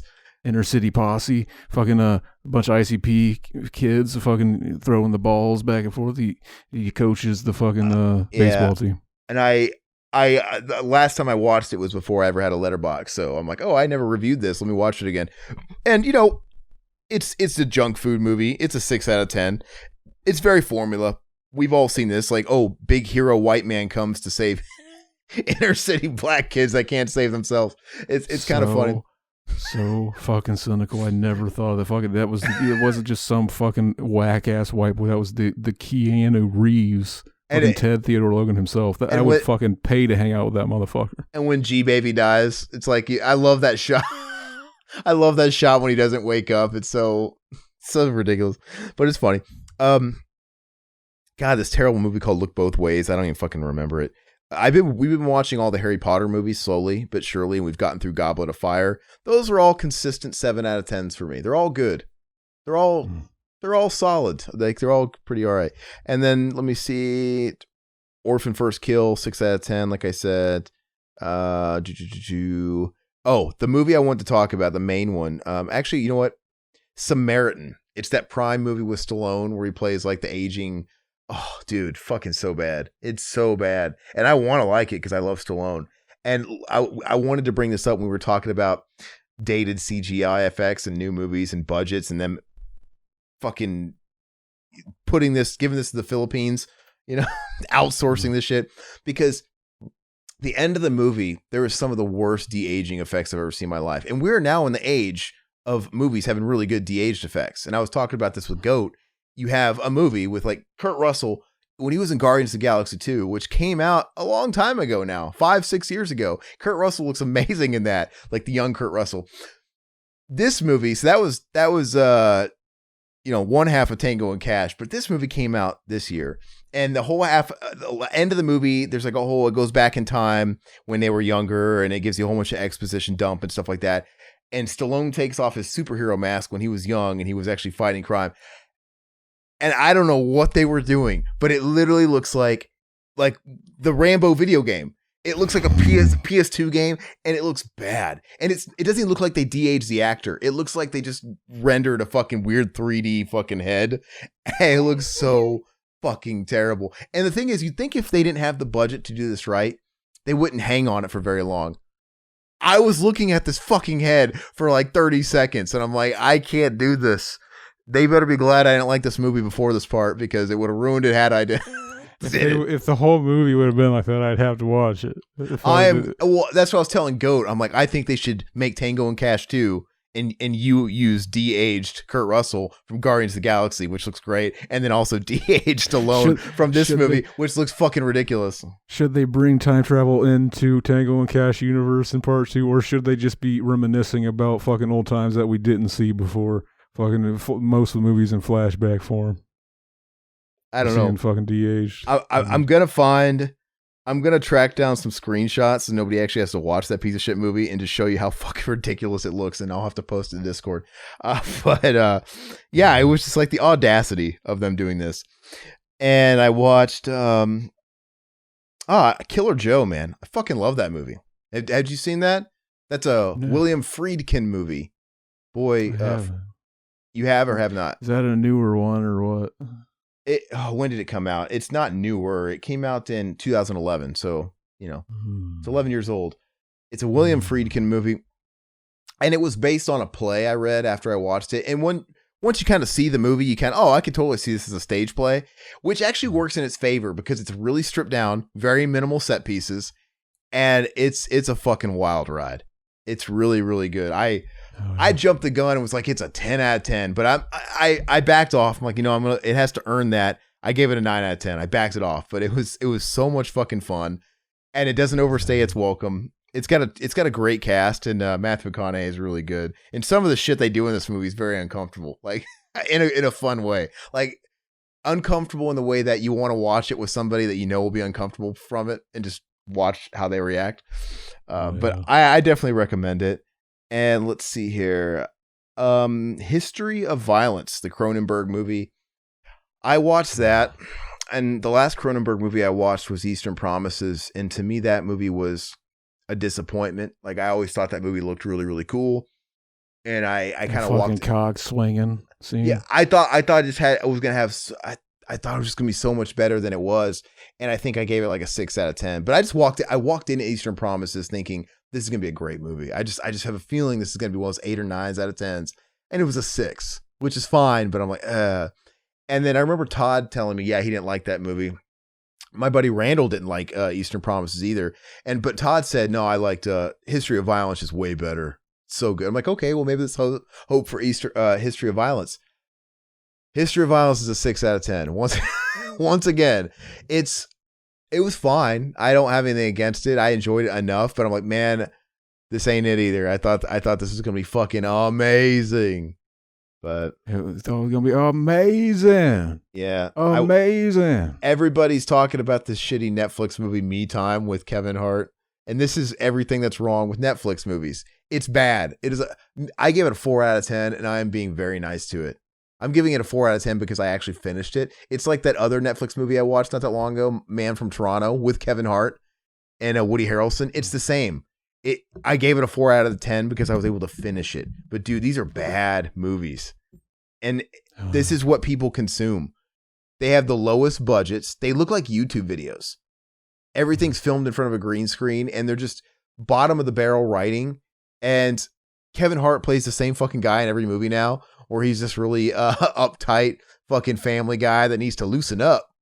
It's really bad. I don't know. They should be ashamed of themselves. Anyway, the movie we're talking about eventually today, Apt Pupil, which I'm going to save my rating. Last ones I have here. Elvis, already talked about that. I watched the Bob Burgers movie. I didn't even give it a rating because I was kind of tired. I felt like I was in and out of it, so I'll reserve that. Last movie, Hard to Kill. Talking about my Seagal stuff. That's one of his classic movies.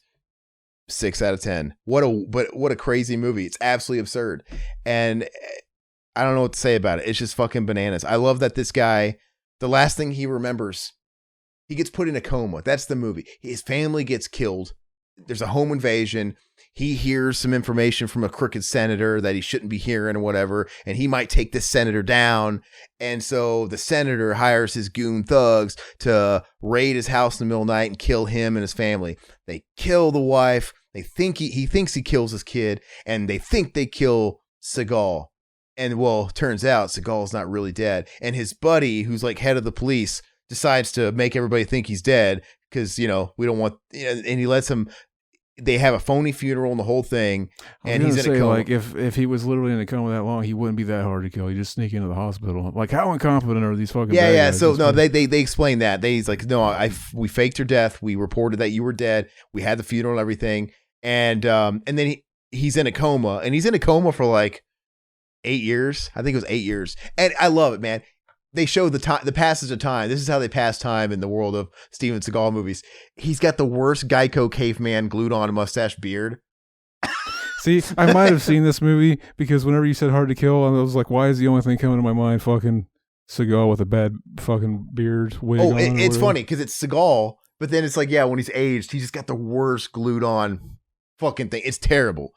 Anyway, he wakes up. The last thing he remembers, they even show him like having flashbacks, like in his coma. He's like reliving the last thing he remembers, which is like getting a bullet to the head or whatever, and his family, his wife getting shot, and him thinking his kid's dead. And so he wakes up, and so to him, you would think he would be mourning his dead wife. Because I get it, 8 years has passed, but to him, 8 years hasn't passed. The last thing he remembers is his fucking family was slaughtered, his kid and his wife. So what does he do? He fucks the nurse that's been taking care of him, like right away. It's really weird. Like I get it. My wife just died. At least to him, my wife just died. But I gotta get on that horse again. It's been 8 years, and I I haven't dumped my fucking nut in 8 years.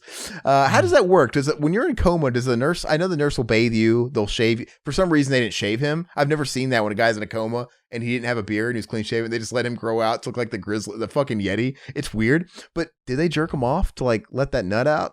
What happens? Hopefully if they do it right into his beard and don't wash him afterwards. Anyway, so yeah, he moves on and it's very conflicting because it's like, I get it, 8 years has passed, but to him, it's literally like a day ago and he's fucking his wife and he's okay with this. It's so fucking weird. But it's a 6 out of 10. That's as high as Seagal will ever get, is a 6 out of 10. But fucking anyway. Man, it's truly a treasure. It's fucking ridiculous. All right, so that's all we got. Man, for this, and then we're going to come back and we're going to talk about Apt Pupil. Man, this one is going long. We got to wrap this shit up, but it's okay. I'm excited to talk about Apt Pupil. Kind of a lost gem that I don't think anybody talks about, especially in the filmography of Bryan Singer. I think people talk about Usual Suspects, and pretty much he had Usual Suspects, Apt Pupil 2 years later, and then he went right into X-Men, and that was a huge hit. And I don't know, Apt Pupil just sort of gets forgotten about, but we'll be right back. I want to hear about it. Hear about what? Everything. What everything? Everything they're afraid to show us in school. Far from the shadow of suspicion, far from the scene of any crime, Todd Bowden has discovered a secret. If you could let me in for a minute, I just want to talk. Talk? I don't have anything to say to you, boy. You were there. You did those things. I'm an American. You've no right to come here and say these lies about me. I have your fingerprints. I have your photographs. What do you want? I want to hear about it. Everything. Between innocence and experience, To the whole world, I am a monster. And you have known about me all this time. between curiosity What did it feel like? and conscience. Lying to judges and reporters isn't as easy as you think. Can you do that? I know I can. Todd Bowden is about to learn a valuable lesson. I wonder if you'd mind if I ask you a personal question. Not at all. What'd you do during the war? I know something about you. So many things can happen in between. Each knew something the other wanted to keep secret. Boys, when it comes down to the cellar, you're not gonna believe this. If you don't believe in the existence of evil, you have a lot to learn.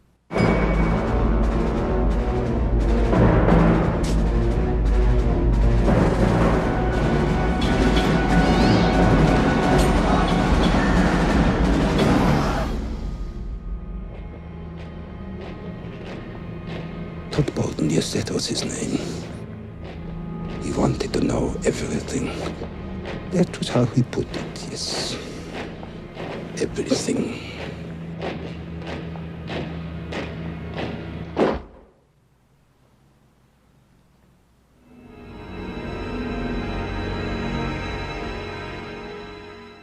You want me to? All right, and we're back. All right. So we're going to talk about Apt Pupil. I believe this movie, I think it came out in 1998. Is that right, Zach? Fucking that is correct, my All right. friend. 98. It stars Ian McKellen and Brad Renfro, total Chad back in the day. I think he died in like 2000. He did Bully, and he did this movie called, Deuces Wild, and he like died. He committed suicide. So this is one of his later movies, and I really think he could have been a much bigger deal, you know, because he was in The Client and he did this, and he's really good in this movie. But This is, of course, the fucking story that takes place in literally 1984 about a high school boy finds out this guy in town was a fucking Nazi back killing Jews and shit. So he basically decides to try to blackmail him into sucking his dick just for fun because he wants to know if a Nazi with a mouthful of teenager cum swallows. Okay, that's the amended version. That's the abridged version. I'll give the general. That should have been the title. That would have been a better movie. I'll give you the general concept and setup for the movie, and I'll let Zach go through the beats. But it's about this kid, Brad Renfro. He's in high school. I think he's 16, and the book, we'll talk about the differences I've read about the book versus the movie later, but he's 16 and they start off the movie with, he seems to have a real affinity for Nazi history. At this point, we don't really know what the angle is yet. Like, is he just really... Maybe he's just one of those edgy fucking kids that listens to Marilyn Manson. Marilyn Manson always has the Nazi shit on. No, I mean, it's ironic, bro. It's ironic. The first scene, to me, it wasn't clear. Like, maybe he's just interested from a historian standpoint. But as it goes on, I think it's the other way. Anyway, so he's very much into that culture. And then he finds out that an old man living in his neighborhood is an old escaped SS Nazi that worked in the concentration camps that's wanted in 3 continents, right? And so he confronts him. Obviously, he's living under a different name now, with a different backstory. And kind of like what Zach said, minus the dick sucking, but he threatens to expose him. And we find out he's done his homework, right? He's been researching this guy. He's been playing detective. He knows that's who this is. And he's going to... This kid knows how to dust for fingerprints. He's basically like... He dusted his mailbox for prints. Would he have had a database to compare that like the FBI did back in 1984? Whatever. Just forget about it. Whatever. Fuck. But yeah, basically he's like, fucking, I got all this evidence and then I put it in a place. I collected it, put it in a place where if I disappear, it's definitely going to get found. So you definitely don't want to fuck. He basically blackmails him. Yeah, and he comes off really smart and like, this guy, you got me. But basically, anyway, I think they wanted to be like more fucking like where you don't know, because like fucking he never really says or like fucking implies that like fucking he's like a Nazi, or if he's just like, it's like they wanted to like, oh, is this some weird fucking thing? Because it's like he does this because he wants. Oh, you're going to tell me all the gory details. Fucking, I guess, yeah, like, even if it wasn't like fucking, there's something wrong with this kid. He wants gory detail, like fucking the shit that they can't tell me at school, bro. Tell me all the fucking good shit. It's at first, I'm still thinking, well, maybe he just wants to write the ultimate paper and he wants to be like super, he wants to know this. He wants to be the ultimate historian, because he even holds it over his head like, no, you should feel terrible about this. Like, like basically, I want you to relive this because you should feel ashamed for yourself because you're living a free man, yada, yada. Because it's like they kind of confuse you with the angle. And maybe he starts off enough like that. But this relationship goes on for about a year. One of those first, after the first encounter, it shows him getting his paper at school, and he's drawing swastikas on it. And it's like, fucking, are they implying that like, oh, that he's really getting that out of this, or is it just supposed to be a red herring? Like, oh, bro, he just happened to be thinking about the fucking guy he's got by the balls. It's like he's not fucking he's doing it ironically, bro. Yeah, I mean, obviously, as the movie goes on, it starts melding together, and it's like, oh, this guy's really, and they show his delusion, him like slipping, he has like the dreams and shit like that, and clearly basically it seems like his ultimate plan might have been like, I'm just gonna get this guy to have fucking PTSD flashbacks just because it'd be funny. Like, I'm gonna get the fucking Nazi uniform, force him to wear it, like, because he's like, I ain't gonna fucking put it on. Are you crazy? He's like, you put it on or I'll tell everybody. And that was a weird scene. I think he just goes too far with it. And I think maybe at the beginning he is telling himself he's doing a justified thing by making this guy relive this shit and maybe sort of have some sort, but he doesn't realize that towards the end of the movie, like, wow, he's kind of getting off on torturing this guy, which is not too far from the guy he's accusing of being an animal, right? He's like, well, this is some sadomasochist bullshit right here. It's the same fucking thing. And he obviously gets more and more into it. And he starts having these delusions like in the locker rooms and in high school. And there's that scene where he fucking kills the rat with the basketball because he wants to know what it's like. He's getting too exposed to these stories, man. They're getting too vivid. And he's like, man, what's it like to take a life? See, that's why it's probably good that they stayed vague as to like what his true intentions were through most of the movie. Because it's like, fucking, maybe he's doing this because he fucking despises fucking like Nazis, and he's like, yeah, he just wants to fucking mentally fucking psychologically fuck with this guy. But then like, yeah, it's just like fucking, you never know. You can watch it and just fucking, you don't know a lot about his motivations really. He's fucking just a weird fucking kid. I think, I think no good shit. I think it starts off, and I think he was fucked up, but maybe he doesn't realize he's fucked up. I don't think he realizes he's the monster he is. He justifies his curiosities as, hey, I'm going to punish this guy. I'm going to fuck with him. because I found out his secret. But that's what I meant about fucking play this like the Columbine shooter, basically being his directions, maybe. And so he builds a relationship with this old man. It goes on for about a year, and it's just this constant, hey, I won't tell, and you give me stories and everything else. His grade starts slipping. Like he's not even. That's where it starts switching on me, because it's like, well, he's not doing this to be like a great student, because he was already headed towards being like a valedictorian. He was already head of his class, and now it's like he's becoming so absorbed in this fucking shit, he doesn't care about anything else. His grades are slipping, and he starts. There's this whole scene where his guidance counselor, played by Ross from Friends, David Schwimmer, where fucking excellent mustache in this excellent film. mustache, excellent mustache, and he's basically saying, hey man, you're a great kid, and your fucking shit's going to hell in a handbasket. What's going on? I want to help you out. And they concoct this plan. The old man wants to help him and pretends to be his grandfather. Right. And, being very much charming and charismatic, he convinces this guy to go along with their plan and give him another shot. And, so we won't tell the parents, right? Because it's in everybody's best interest that he doesn't tell the parents, and everybody gets in trouble because he's constantly hanging that over the old man's head. Like, oh, you don't want me to fail because then if I go down, you go down. It's like constantly this whole fucking thing until eventually the old man gets the one up on him and says, okay, well, I'm going to play your game, and I have a lockbox, and I've got all this shit that exposes everything you've been doing, everything. And something happens to me, be it from you tattling or whatever, or I die, that it's in my will, it's in my instructions after I die for them to open that lockbox and expose all that stuff, and you'll go down. I'll be dead, but you won't be, and you'll be fucked. And yeah, basically, like, fucking, that would destroy your reputation. It's like, fucking, all he has to do is say that you found out he's a Nazi, and you thought, like, oh, I'm gonna get cool stories out of it. Like basically, he wasn't kidding when he's like, yeah, this will probably destroy your life just as much as it would destroy mine. Yeah, you didn't turn me in. All you did was talk to me for a year, and you wanted all the gritty details, and you wanted this and that, and you bought me a Nazi uniform, and you made me prance around. He was asking him about, like, killing methods and like what happened to them when you use this much gas and all this shit. Like it's pretty fucked. And there were scenes like, yeah, they did a good job making scenes where, like, fucking he seems disgusted by it, but then, like, there's that scene where they're talking about, like, shit he was doing, and he asked him, how'd you feel when you did that? And he has a little smile come on, but then he kind of wipes it off his face real quick, like, fucking, he knows he shouldn't feel that way.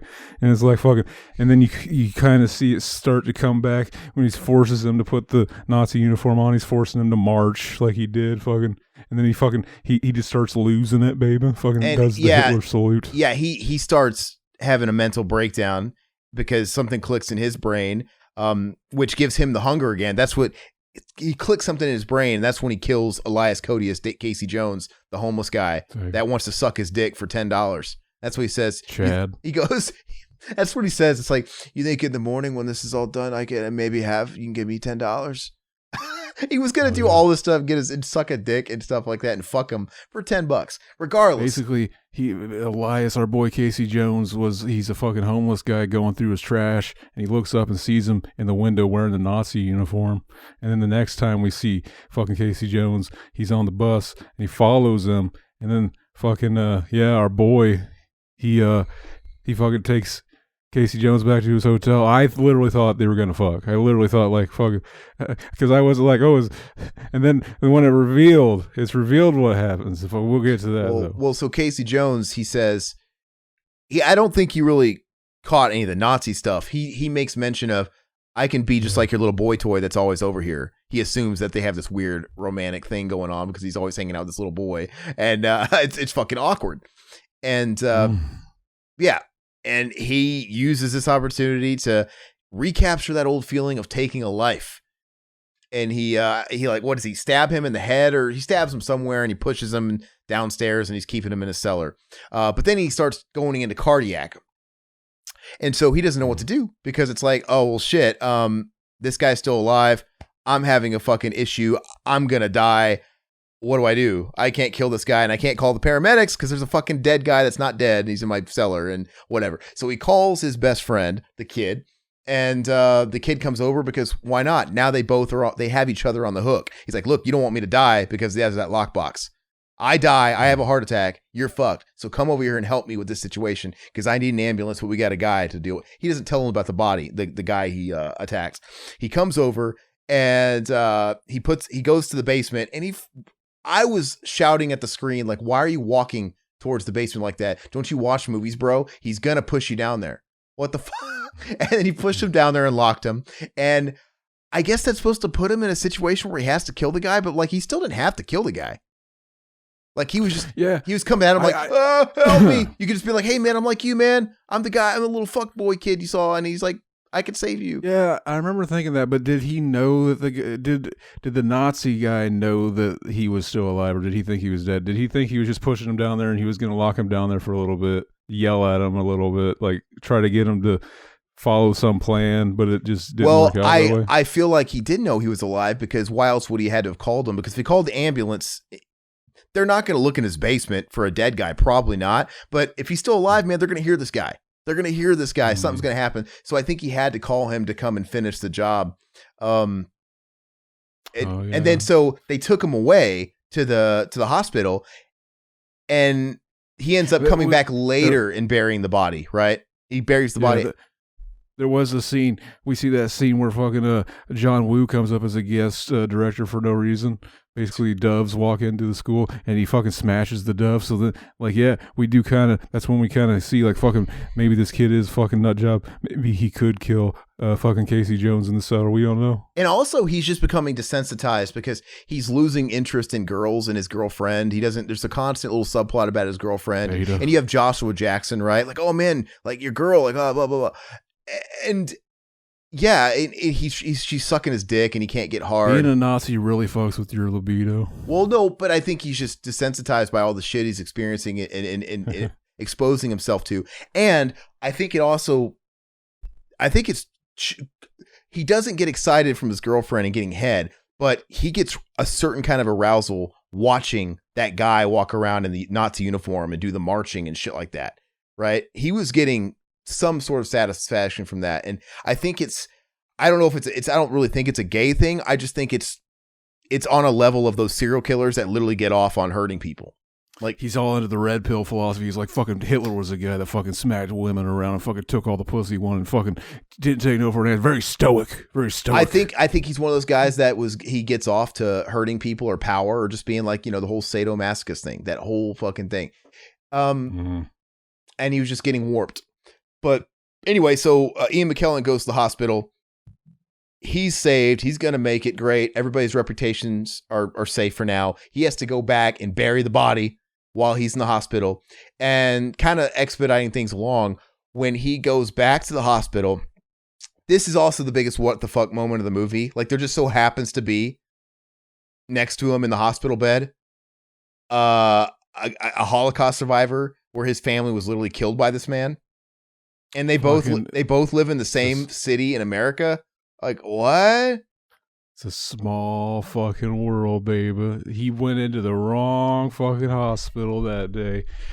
I thought when the guy originally, because like fucking the kid, he comes out, he's like, "Oh, you're really nice to that old man." Talking to, "Oh, he's your grandpa." He's like, "No, he's my friend." And they have that heart to heart. He walks off, and then fucking the guy turns on the TV, starts watching an episode of The Jeffersons, and then he looks over at the fucking grandpa guy, and he walks in the Jeffersons. The music starts swelling up, and it's like, and he starts crying. He gets up and he fucking runs out of the room trying to get help. I was like, damn, that fucking scene of The Jeffersons moved into fucking tears so much that he had to get out and tell everybody how good that performance was.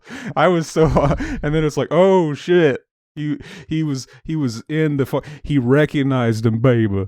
That's the most, yeah, and that's the most like, okay, convenient thing in the whole movie. I didn't even think about it. Like, what of the fucking...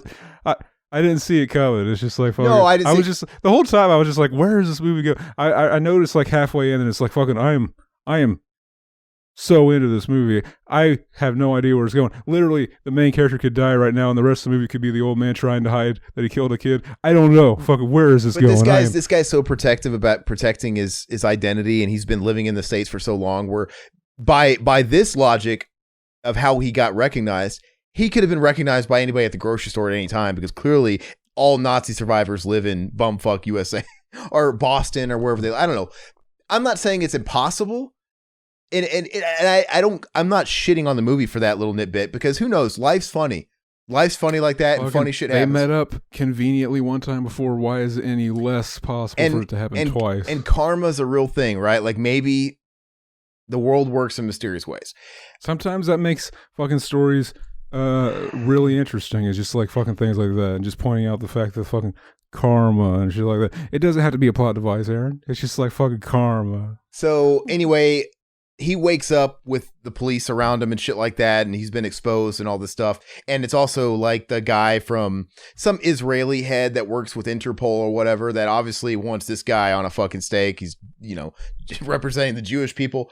And now he's pretty much fucked. And he's going to stand trial. He's going to do the whole thing. They're questioning Brad Renfro now. Like, hey, you helped the old man. You were a hero, yada, yada. But now we want more details. You said because his excuse for going over there that night randomly in the middle of the night to help him with the body was that, he wanted me to open a letter and read it to him. They're like, oh, okay, we want to know what that letter says. That could be very important. What did that letter say? He's like, well, it was in German. Oh, you can read German. And I thought he was really getting himself into a pickle for a second there. But I think it implies when they leave, the dad says, we're going to get you a lawyer, son, or whatever. But as the officer and the Jewish guys are driving away, like, are you going to interview him again? Like, nah. Like, I think they were done with him. Like, I don't think they really had anything. But anyway, where it comes, Ian McKellen, he ends up killing himself. He's not gonna get justice because he had a cyanide pill. He had planned this. Fucking, he killed himself somehow. I just remember him having a pill out of somewhere. He did something with the oxygen, the blood flow, and whatever. He killed himself. He was able to kill himself. Fucking done deal there. Because he had revealed, sorry, I missed this. He on the hospital bed when he was talking to Ian McKellen before he got discovered. He told him there never was a lockbox. After he saved he could have been lying about that too. Yeah. If you lied about the first time, he could be lying about it now. But regardless, he got what he wanted. He's like, look, well, there doesn't need to be a lockbox anymore. He has no reason to lie. He's like, well, I've already brought you down to my level. You killed a man. There is no lockbox. So basically, fucking if I go down, you go down regardless because you killed a man. You're an accessory. Lockbox no longer needed.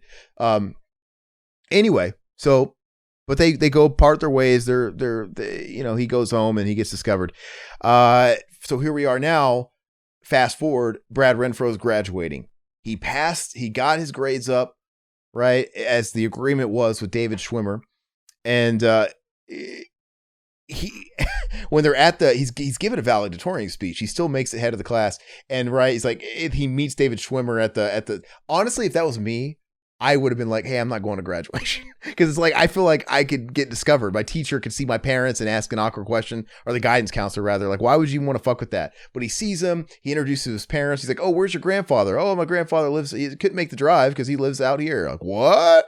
The story was starting to look Swiss cheesed. He hushes him along. He does his speech.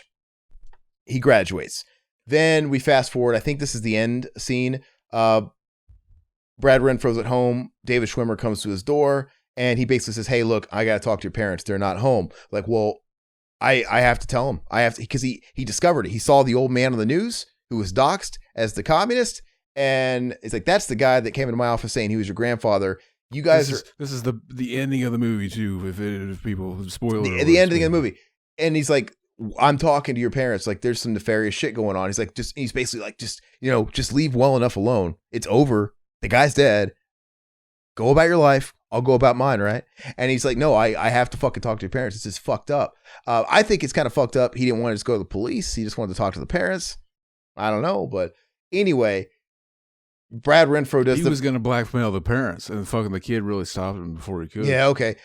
But no, Brad Renfro then did the chattest thing of all, and he played that card. Oh, well, then I'll just have to tell him about how you touched me.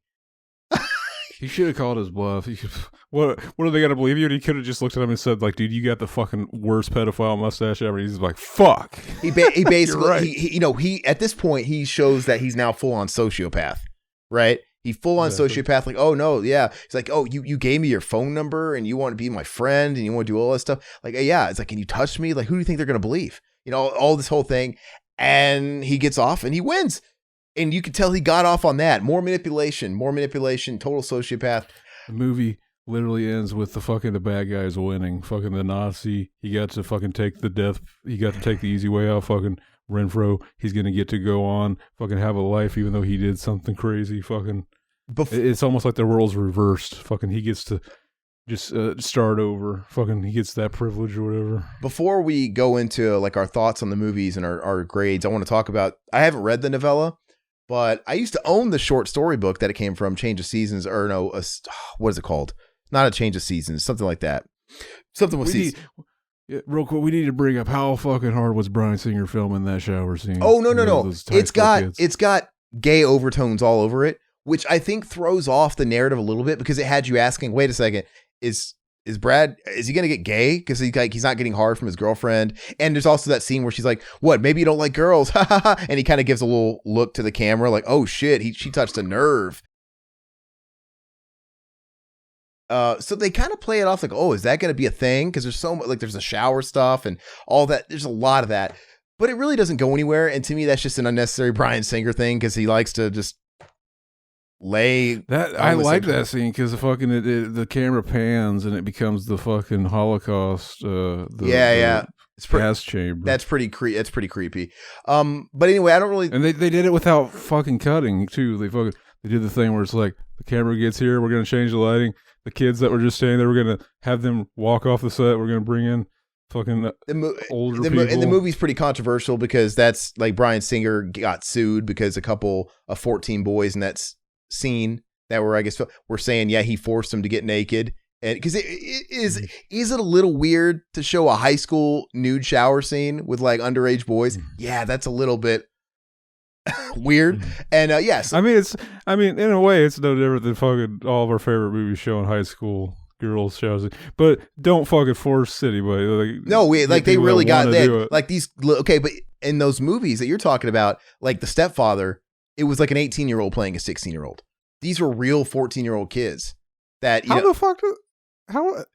I thought there were laws against having a 14-year-old kid get naked on screen. Exactly, and he got sued, and the whole, it was total abuse. And of course, their angle was, yeah, he just wanted footage of us because it wasn't used. And it conveniently ended up on the cutting room floor. Was it like fucking rehearsal type shit, like on his video camera? Yeah, somewhere. It didn't end up in the movie. It's just one of those things where, yeah, he just wanted to get footage of us.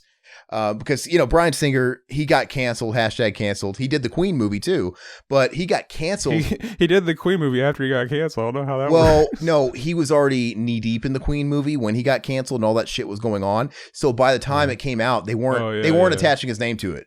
It wasn't a Bryan Singer movie, but he still got credit for it. But they fired him, and then some other guy came in and finished it. But he still got credit. It's still directed by Bryan Singer, but they did not.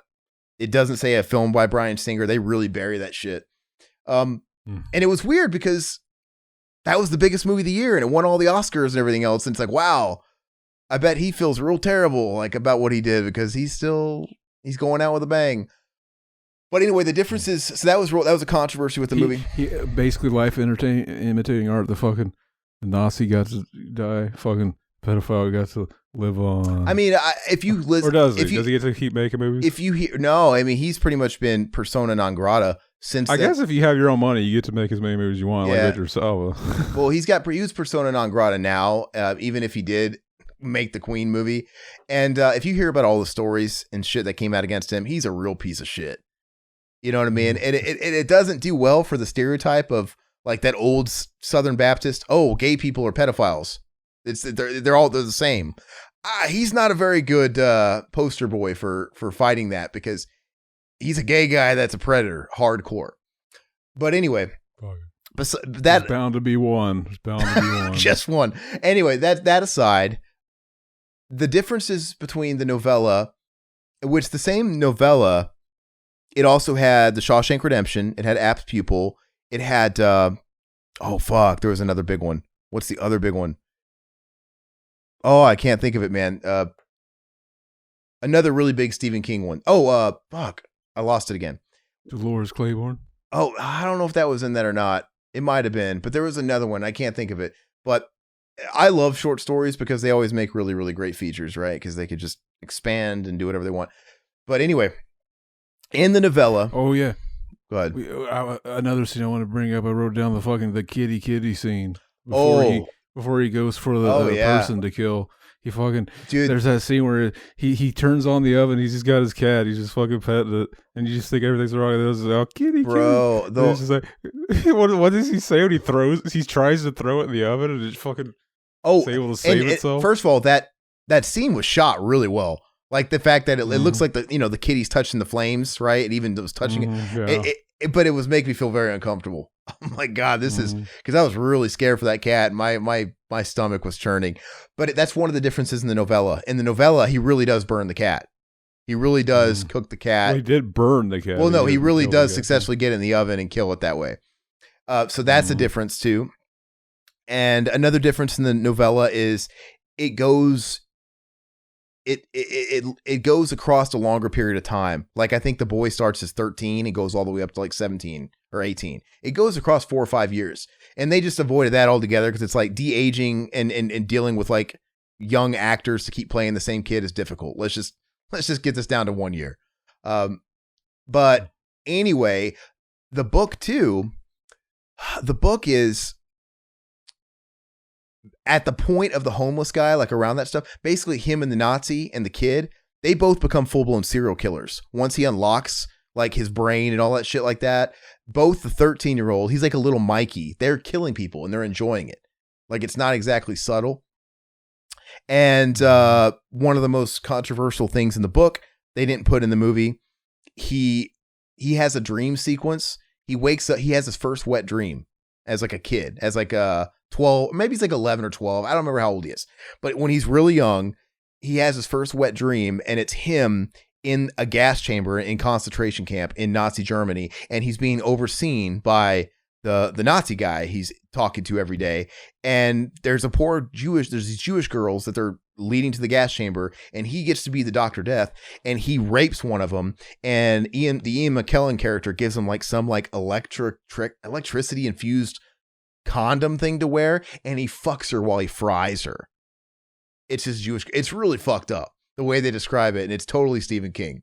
But it's a dream he has, kind of like the equivalent to the shower scene. The big thing they ended too, and this is controversial because I think a lot of people have their opinions on maybe liking the book's ending better, and I don't know if I agree with that necessarily. But in the book, the ending of the movie, after like I guess the Nazi still dies and stuff. In the movie, he gets away with it. The bad guy wins, right? But in the book, instead, when he's pretty much found out and he's pushed up against the wall, he pulls a Columbine and shoots up his school and does the whole thing and eventually kills himself. And a lot of people always assumed that they didn't do that for this movie because this movie was right after Columbine, around the same time. Like we can't do that. We have to change it. But Bryan Singer says, no, that had nothing to do with it. It had nothing to do with Columbine. I think he had his own reasons for it, but I don't know. He didn't want to demonize teenage boys. He didn't want people to take them away. I don't know. I don't know what it is, but I feel like I'm totally okay with the movie ending. I don't think we needed full on Columbine. The thing about this movie is, I got to say, we'll get into this. We'll close out. I love this movie. And if you look at the Letterboxd shit, it seems to be kind of all over the place. There's some people that don't like it. And some people are giving it like, I think it's got like equal amounts of 5, 6, and 7s and 8s. It's kind of all over the place, if I remember correctly. And I'm like, I don't get it, man. This movie was for me. I gave it an 8 out of 10. Comfortably gave it an 8 out of 10 because I loved it. Is it perfect? No, because it's one of those movies where it's not overly long in the sense that I was bored. I was never bored. But it does have like multiple places where you think the movie's ending. It's like you think the movie's going to end at this point. Oh no, we're going to the hospital. Okay, well it's going to end somewhere in the hospital. Oh no, it's not. He's actually going to get discovered. And then that's kind of how Stephen King's movies always. His books always seem to not know how to end. They kind of keep going and keep going and keep going. Which like I said, I'm in between on it because I don't hate it because I liked what I got. I liked all the stuff I got, but I kept getting faked out like we were coming to a close. I felt like we had 3 third acts. But whatever. So maybe that's down to a pacing thing. But like I said, I was never bored. I didn't mind it. I wrote down Casey Jones really went downhill once the turtle stopped hanging out with him. Yeah. Because they were hanging out with him for one movie. They stopped for a while in part 2. He must have done something stupid. He must have started selling crack or something. They were like, fuck it, Casey, we don't fucks with you no more. Drug dealers and dorks. And then like sometime between 2 and 3, they let him hang out again. And we just saw how fucked he up. Cleaned up made his act. man. Yeah, he cleaned up his act, and he had a real rough couple of years that we didn't get to see. And it's funny because I know in the first movie, Casey Jones says he's never even looked at another man before. Well, clearly he thought to himself, I need to change that tune because there's some money to be made on the streets. I should look at men. Exactly. So is the guy that gets super defensive when he didn't even get called gay. He was somebody. He thought somebody called him. He got called claustrophobic. Called him. Exactly. But anyway, no, I love this movie. I thought it was really great, and I'm like, man, why have I slept on this movie? It's such a. I feel like it's a movie that wouldn't be made today for sure. And I think it's just a really cool idea. Like what a neat little story idea. Back in 1984, I think is when the book roughly came out. Yeah, that's back when realistically there would have been Nazis still alive at large that committed those crimes. They all disappeared. I know they talk about a lot of them disappeared into South America, into like Venezuela and shit, and they all live down there. And there's even like theories that Hitler lived in Venezuela. He didn't kill himself. But they could have been anywhere. And that's to sit down and be Stephen King as a writer. Like, man, what if one of those guys was your next door neighbor? You would never know. And to write a story about that is really fucking cool. I think it's a really good concept, and I don't really know what else to say. Performances are wonderful. I gave it an 8 out of 10 too. I gave it an 8 out of 10 as well. Actually, I didn't yet because I knew if I did, you'd know it before. I always try to make it where I say it for the first time on the show. That's okay. But I thought it was good. Like I said, it's got its little flaws, but none of them affect the experience for me. And I kind of like it. I kind of like how there isn't like a unanimous vision of this movie. Like if you look at the review, was I right? If you looked at the average reviews, aren't they kind of? I didn't look at them. Yeah, I feel like I noticed it had a 6 on IMDb, and I was like, that's low. Oh, I think if I recall right, you have equal numbers like at 4 out of 10, 5 out of 10, 6 out of 10, 7. It's like, what the fuck? And this is just one of those movies where you either get it or like it or you don't. There's not really a whole, and I'm on the fence of I thought it was really good. It could be people that fucking hate fucking Bryan Singer too. They might be like going after him. Like, fuck Victor Salva. A lot of people fucking hate those movies. And maybe part of it's too the controversy too, but that was the lawsuits and stuff. And also possibly maybe just purists who just like the books better and stuff like that. But personally, I like the ending of this. They didn't have to go full on. See, to me, if they would have went full on Columbine, that would have been yet another last act. Now we have Columbine shooting, and the cops like, well, it's over bloated. I think it ended just fine. I kind of like the idea of the bad guy winning, essentially, because that's real life, for fuck's sake. And it kind of makes you think, well, what did this guy grow up to do? Did he really just fly straight from there on, or did he become Patrick Bateman? It's kind of fun to think about. But I loved it. I wish, and I feel like nobody talks about it, because he had Usual Suspects, which was, everybody loved that movie. I actually don't care for Usual Suspects that much. And he followed it up with this. And then, like I said, he had X-Men in 2000, and that kind of changed his trajectory. Then he did a couple more X-Men movies, and then he became a student. He did that Jack and the Giant Slayer movie that looked like dog shit. And then, if only the Marvel paycheck wouldn't have showed up and taken away more films we could have got. It seems like pedophiles make good films. Just I know people hate this, but fucking Roman Polanski, fucking Bryan Singer, he made this, but then like so much good shit we could have got. But all that stuff, the movie was kind of uncomfortable to watch, but in a weird fucked up way, it just kind of adds to it. Pedophiles make good films. There's too good. No, I mean, like, even with the lawsuits and the shitty, like, I think somebody said when I was talking about I watched this movie, I don't remember who said it. Maybe it was in a Discord. I think it was Discord, or I was doing a Twitch stream. That's right. I was doing a Twitch stream alone, and somebody said, yeah, it kind of ruins it for me knowing the shower scene and the lawsuits and the controversies. And So I think a lot of people do come at it from that angle. But me, I didn't know about any of that shit till after I watched the movie and rated it. Then I went and researched it, and then I found out all about that stuff. Like, oh, but I'm like, you know what? It just made me feel icky, like you were supposed to be. Like the whole movie was supposed to kind of make you feel icky. I mean, it's unfortunate, bad shit happens, but like we're talking about a movie about a guy that's burning cats and sadistic kids that are killing homeless people, sucking dick, and fascinated with Nazism, and like, oh, what? The director was also a piece of shit? Okay, well, big surprise. I don't know. Fucking, I don't know. Fucking, we should assume that by that logic, Stephen King's also a pedophile. Fucking sometimes you just want to tell fucking story. It's the fucking train wreck thing. Fucking, we all gotta look. We all gotta look, even though we shouldn't. Well, I don't know. If you like the Twilight Zone, the movie, do you like it or not? Without knowing what happened on the set of that, I don't think fucking it's a great movie. Fucking, I think one or two of the segments I really like, and fucking, it's always hard to do a good anthology because it always seems like at least one of the segments sucks. Well, okay. Isn't that kind of a thing? And also the thing is too is there's a lot of people that make a film happen. It's not just. It is also the one that John Landis directed. That is the worst in the movie. But I'm saying there's a lot of people that make a film happen.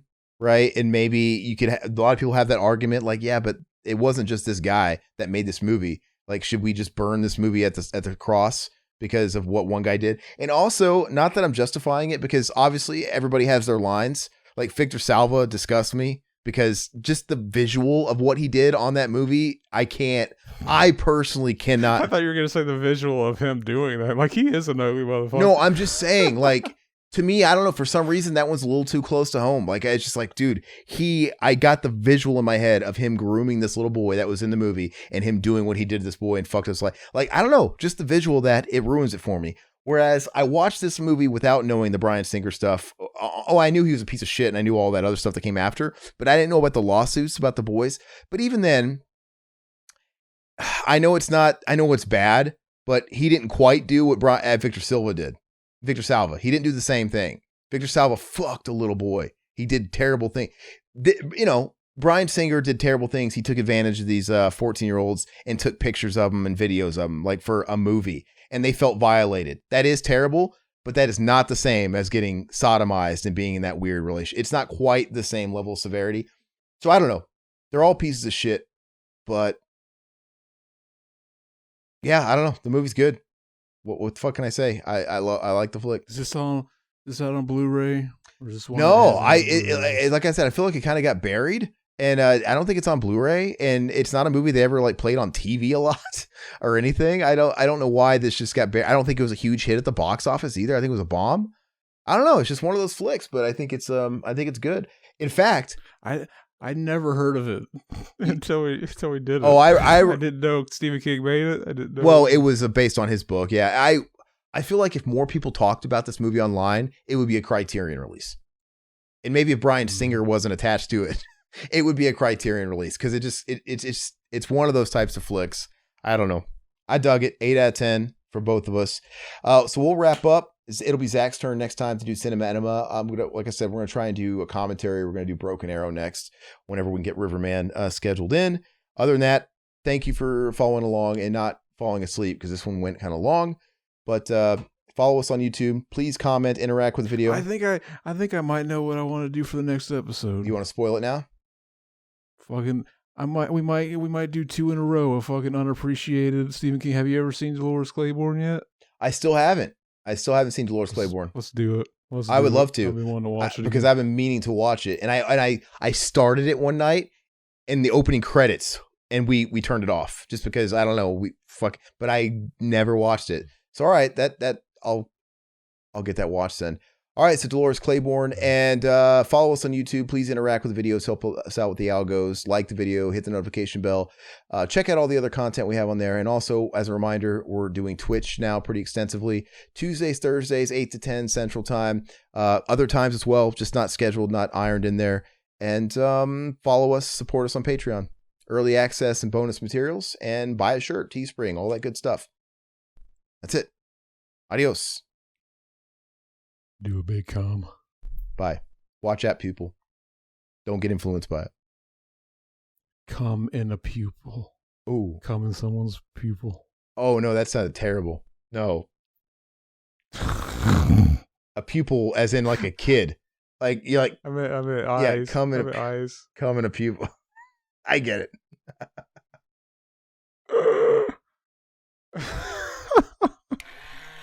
Oh, no. Oh, yeah.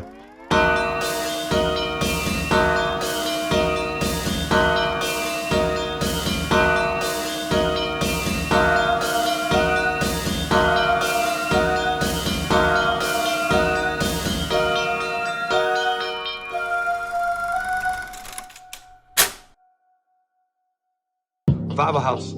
Chinese. No. That sounds like fire. Like this country used to.